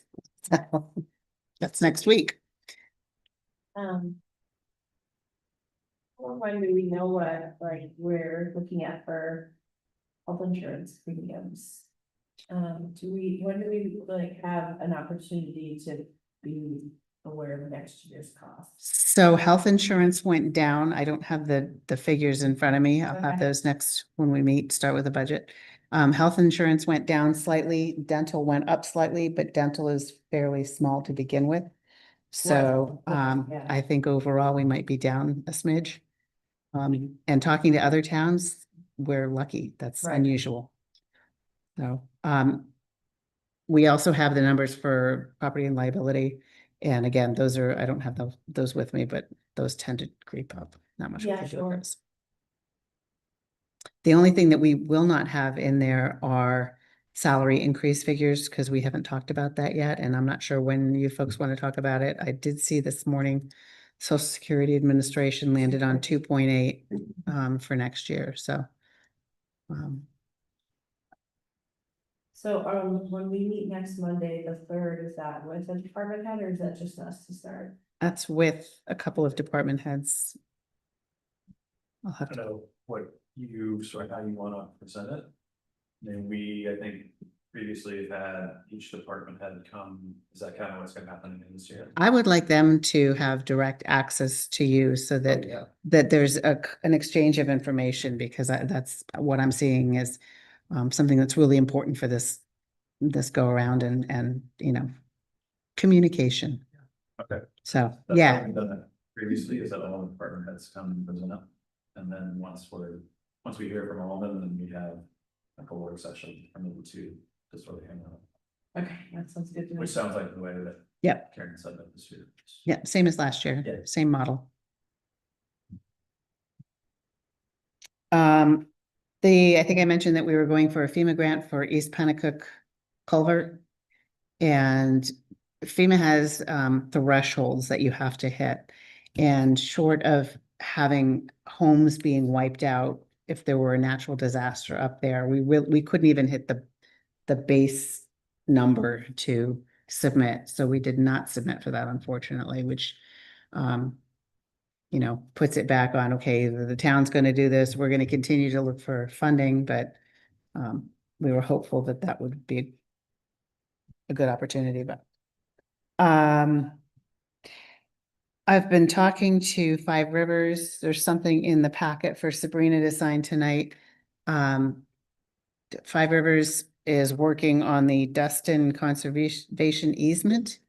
And the bit in the consent agenda, or actually autograph agenda, is LCHIP is wondering, making sure that there's no hazardous material, nothing, that they need to be worried about, because they're helping to fund it.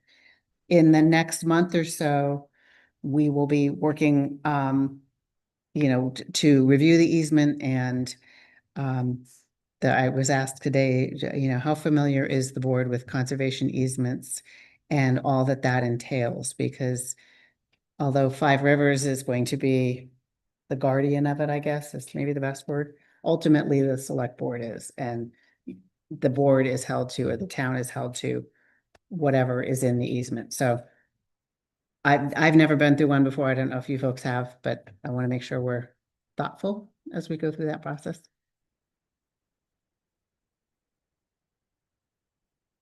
And that's pretty much it for, it's budget, budget, budget.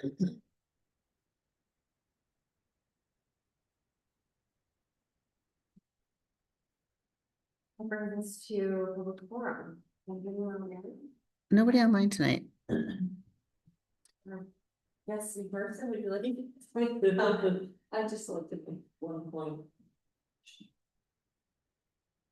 Oh, wait, Catherine Mitchell. buddy. I just wanted to circle back to the conversation about the EDC and barriers to development. As you pointed out, our consultant on the housing committee repeatedly talked about barriers being neutral. I don't buy that. The word barrier means impediment or obstacle, so I really took issue with that all along. I kept saying there are safeguards, guardrails, that sort of thing. And I do have concerns about the potential for loosening some of the restrictions that we do have. We already did quite a bit of that in March with the 4 pages of amendments. I have concerns about a couple and what they could lead to right next to somebody's house. That could be a real problem. So I do kind of view them as safeguards, and my experience in attending a lot of planning board meetings in the last few years is that they're really pretty open about accepting most of what people seem to want to do business wise. And it's only if something is proposed that a lot of people are really concerned about that you might see some pushback. So I think that while the planning board maybe has the final say before as to what goes on ballot, I think it's important that what the statement is that the EDC puts forward in terms of whether this board approves of it. This board should be reflecting what the townspeople want to see the character of the town be. So I think it's a good added step to have the select board make sure that they're comfortable with the wording of the mission statement. And I think the rest of it sounded fine. I did have a concern about that one item. As you said, Sabrina, guardrails, I kept saying safeguards, so I don't view it as a barrier so much as something to protect the town and the quality of life that people really cherish. Yes. Just wanted to. Thank you, thanks. Right. For public forum. To the board committee updates. Final word. Committee. For coming. I don't have any updates. Thank you, Kevin.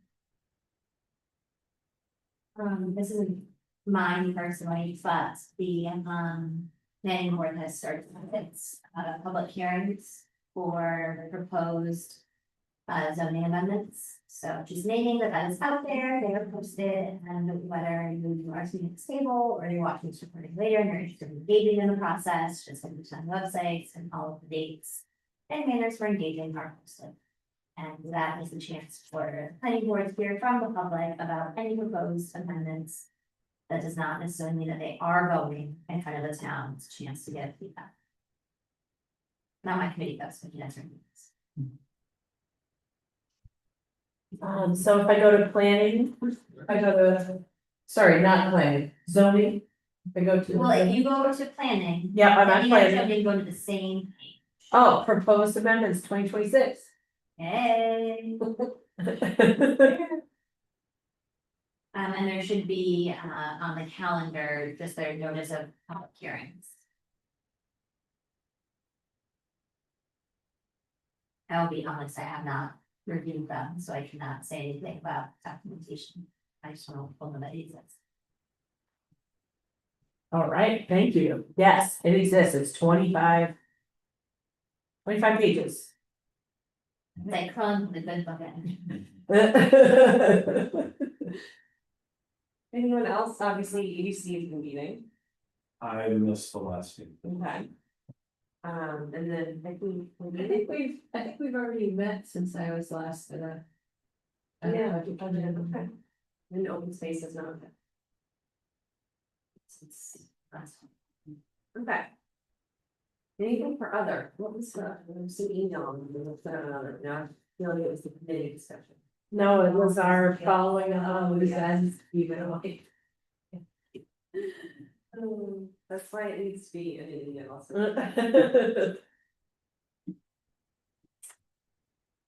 There were a few things that nice. I mean, I would love to bring them all up, at least just to say like. Yes, or working on it, or next year, you know what I mean, we can, no answer is the wrong answer, I just think it would be great to, What email are you guys talking? I think. It was here's this, one that you did that. No, so it's an email that. From I Melissa. sent to Aaron and Sabrina. Oh, okay. Vicky went BCC because Vicky and I sat down and did bring them with all of our notes and sent us everything that we don't know if we close the loop on it. And then from that drafted some potential goals for us to discuss and for at a meeting as determined by Sabrina and Karen. But from the discrete follow-up, so. oh wait, what, Oh. Stephen, what's your email address, I'll forward it to you, so Sorry. you can follow along, I'll bring it to you. okay. I read that quickly and saw board CC'd.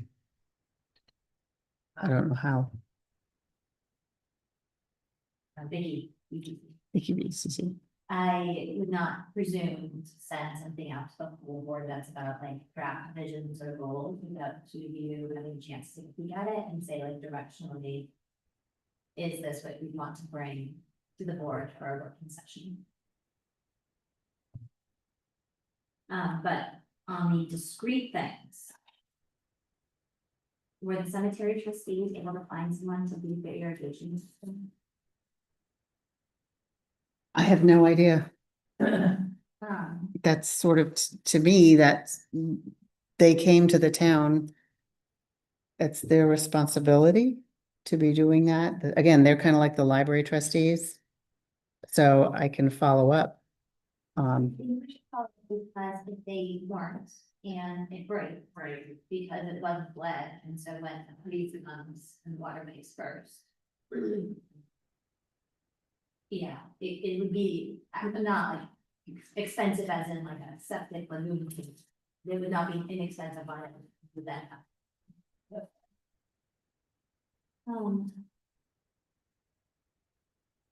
And then how have the water commissioners been doing, since also we saw them, I'm thinking the broken meters and such, because it was impacting Kelly's time. Of her having to estimate, and so they came and they said that. Christine. Christine's time.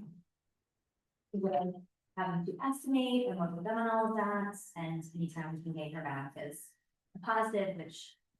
I know they had a lot going on, but I believe Mike Metcalf said something about like, he was trying to connect to the company that might have the pieces they need. And it's not that I'm like, I do not want to get too involved in their separate precincts. Other than the fact it impacts, I believe, both the time of one of our town employees, and I think we use the same numbers for one of our things, right? Sewer or something, or, Yeah, we use their water numbers for our sewer. so we wanna have the accurate. Yeah. numbers, so. they'll- I Just know, doing- I know that in the past 3 weeks, the push has been to get all the meters read and the bills out, and now Christine is taking the payments. So that has been a big push for them. Would it be out of line to sort of like, maybe as a structure for this conversation, like. Aim for follow-up, you know, like, if the Kentucky Cemetery thing, if that's just like a yes or no question, then maybe like next, or not the Kentucky Cemetery, the bleeding of the pipes, like. Next time, can we get like a firm, have they figured it out or not? But then something like following up with the Kentucky Water Commissioners, because we are like staring down the barrel of budget season, like, should we? Mark that for follow-up, you know, like, I don't know how far out we wanna look, but you know, like, kind of. After our work sessions. I see what you're saying, yes, prioritize what can be like quickly done versus like. Yeah, identify the stuff that we can do quickly versus the stuff that we want to follow up with and not let go of, but we understand that it just can't all be done right now. Okay, keep going, Alyssa. So, okay, so what are we doing with the water commissioners? I think we should invite them back here in like January to give us Okay. an update about what's going on, because, oh boy, they have so many plates spinning. That's a good idea. Okay. Well, we have, let's follow up with the stormwater project to locate and address a leak in the system. Vicky, that was from your list. Yeah, because when it rains, more water goes to the wastewater treatment plant, which is not supposed to happen, and Cameron is gonna help us. So I believe the Determine cammering that, was right? done Okay. about 2 weeks ago, a little less than Great. 2 weeks ago. Dan has been out, so I don't know if there's been any results given to him yet. Okay, yeah, maybe So- if. Are we allowed to ask him about that during the, like, face to face, like? Yeah, sure. I mean, Okay, Well, schedule a joint meeting with Webster Select Board and Sabrina's nodding, so I'll keep going. I think that happens after we set our budget because they want to know budget stuff. I had a chat with Dana today. He happened to call me. And I said, I asked about it and I said, when do you want to talk? And he said, basically, when we have the budgets so is that? also- fleshed out, that early all- December. It's December. I would strive for when December. Although I don't know I if think the we should budget write it down. committee is gonna tear into the budget there and reduce it? No? Yes? Okay. I think so. Your crystal ball's broken too? Yay. Okay, so but December would be appropriate? I think so. Good. Okay, great, let's do that. Love it. Yeah, because trying to think through logistically, Stephen, last year we were meeting with them as we were updating transportation fees and such. And so that was a collaborative process. Yep. But if we were to suggest changes through the budget process, like increasing fees on like, I don't know, tires or something, we need them to. Yeah, buy in. So maybe, I'd say early December. yeah, He said specifically, discuss the transfer station, the lagoon, the bond, and when payments will start impacting them on that. Updates on the cost of the lagoon closure project. And how the Webster portion of the loan will get paid.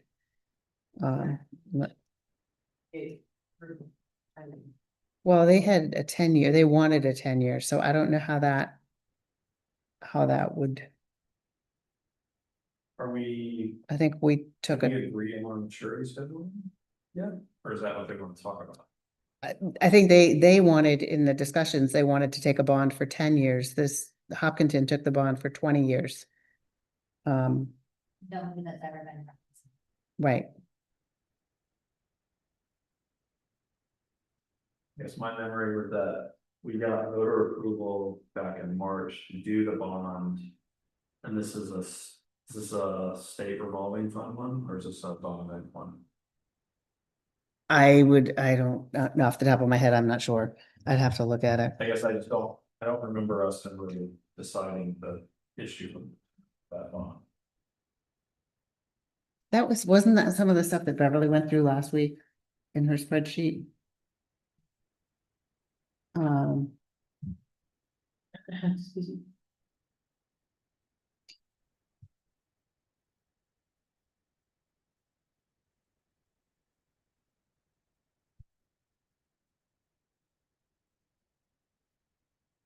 The infrastructure. yes.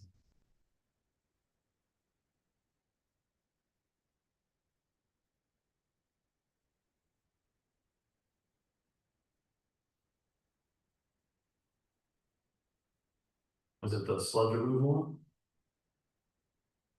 No, That's- I think it should say septage. Septic lagoon closure. Enclosure. $4 million. Approved. I thought she had, oh, is the bond? Yeah, the bond stuff's on the next page. Um, And I cannot read that. but it's,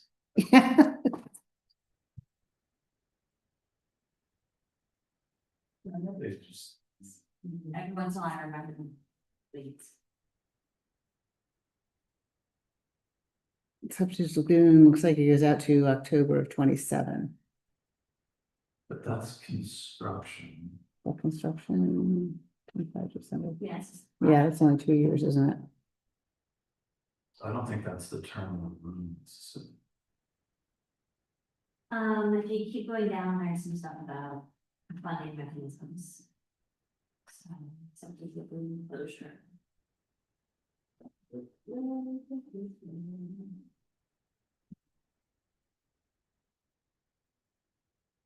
So once the project reaches substantial completion, then we enter into loan repayment mode. Right, so we haven't set the repayment time frame yet, I don't. There's nothing but the time frames.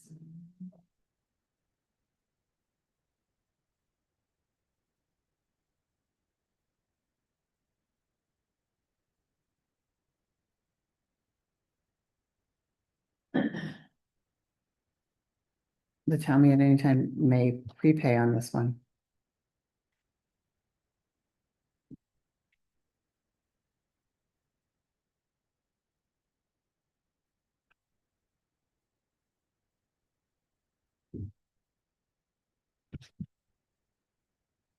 So maybe it's, I've never seen a bond where you've yet to negotiate the term.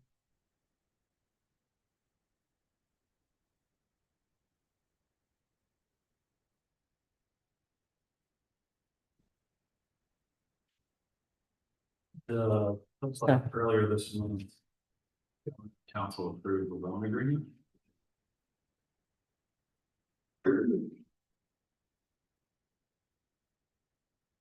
Should maybe have the repayment schedule in here.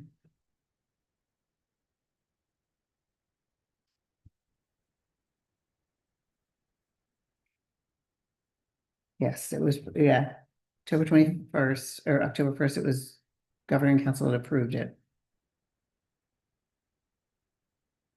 We have that agreement document. Which, well, this is what the language is pursuant.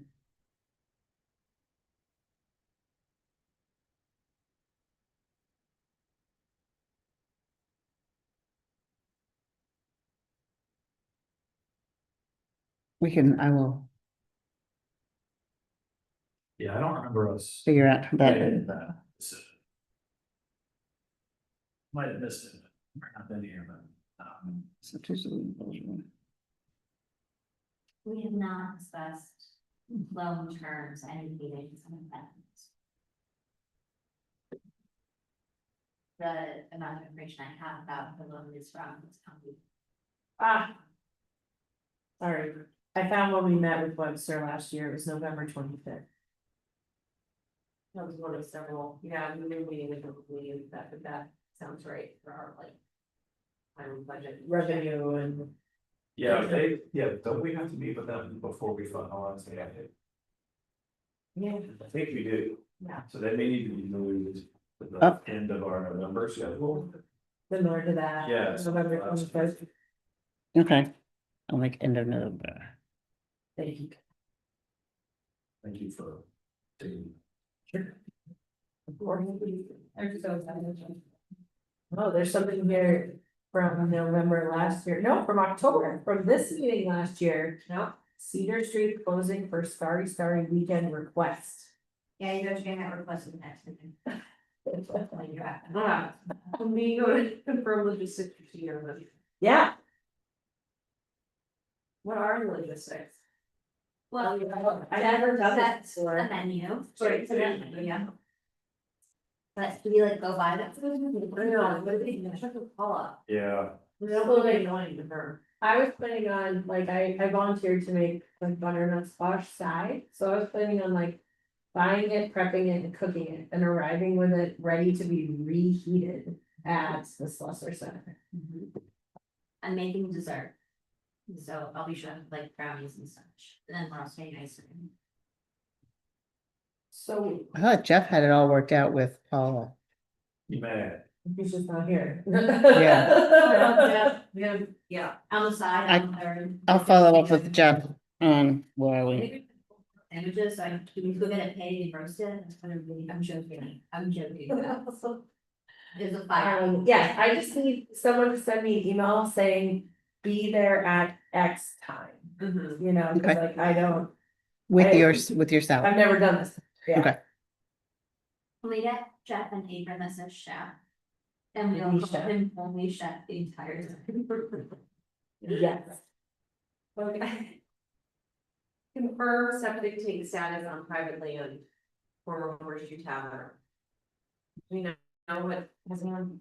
I don't know, last time I talked to Dan, I thought this was a closed issue. We were leaving the tank there, it had been disconnected. However you disconnect a septic tank, it goes under the road. So this. It's vacant now, it's not.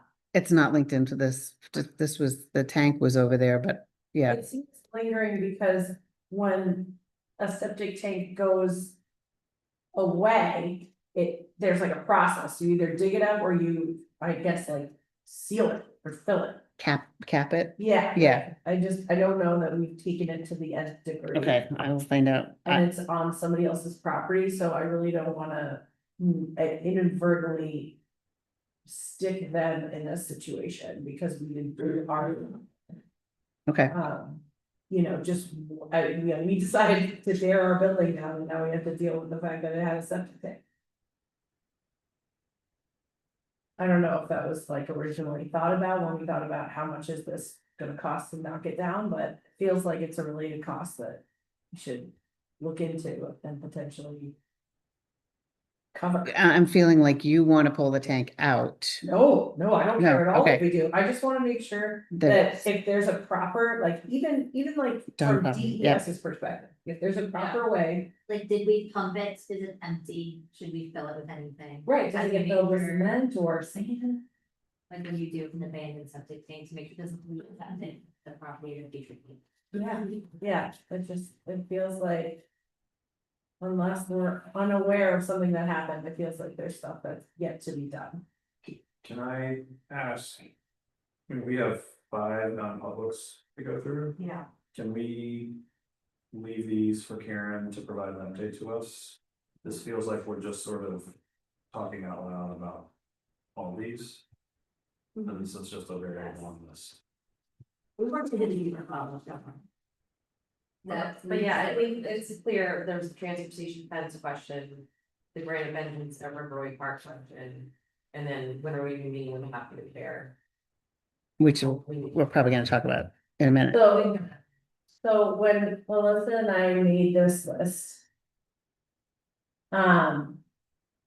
I went back through literally all of my meeting notes from March, and the transfer station fence has been brought up 4 times in the like 6 months or 8 months that I've been doing this, and it just feels weird that.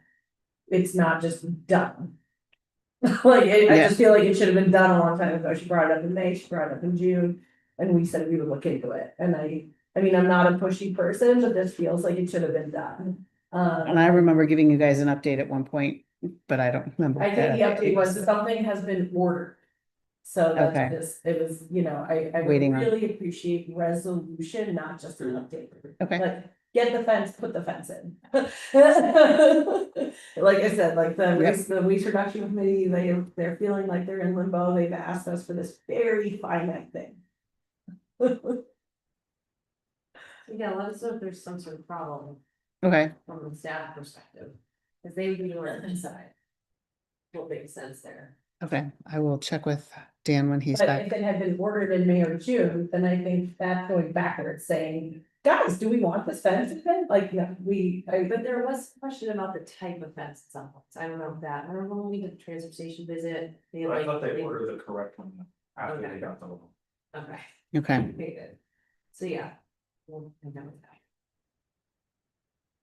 that. Okay, so anything else for other? We can come back to that. I don't know that.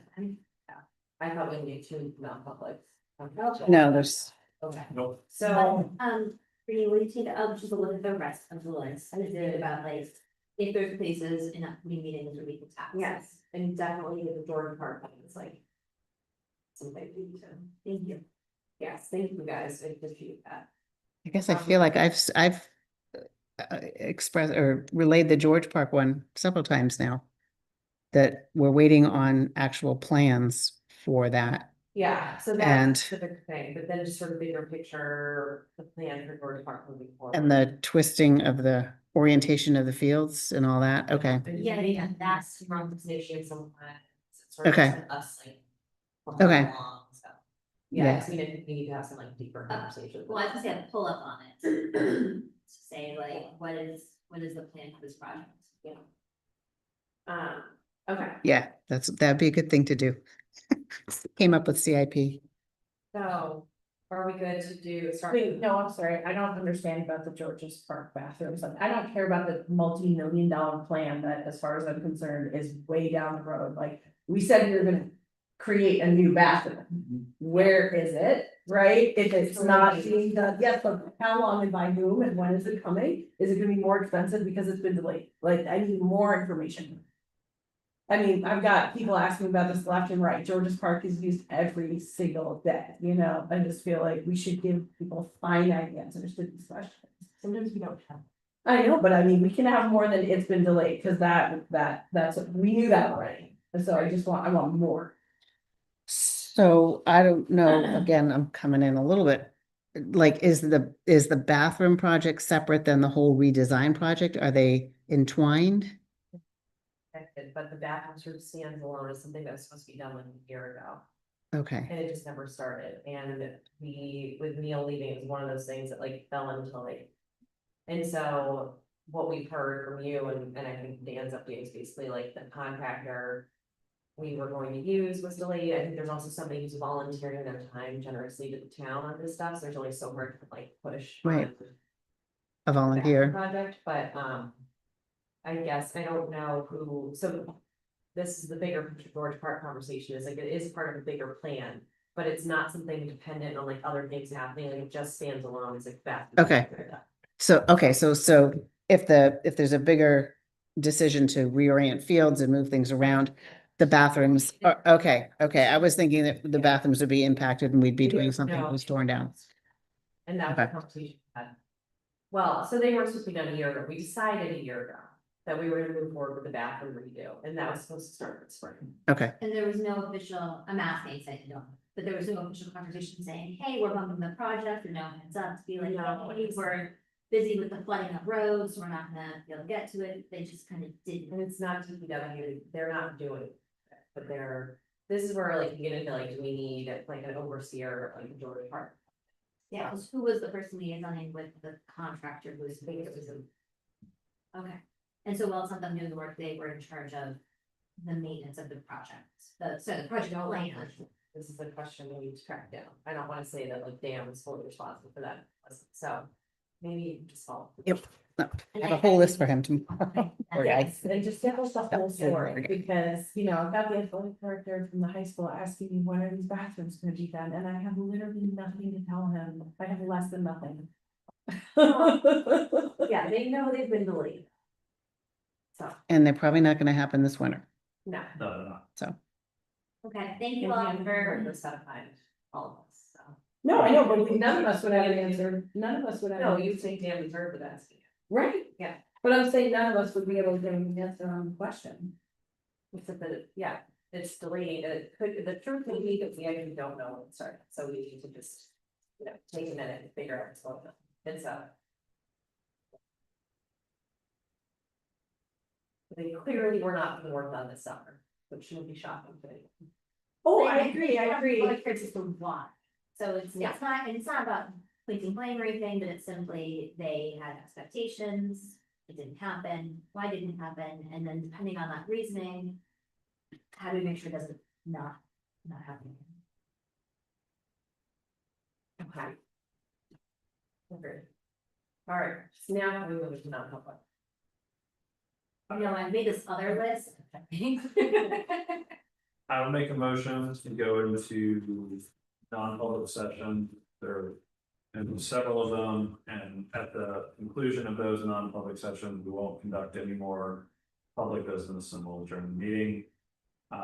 Going to non-public under little b for hiring, little c for reputation, little b for lease of property, and 2 sessions under little e for legal guidance.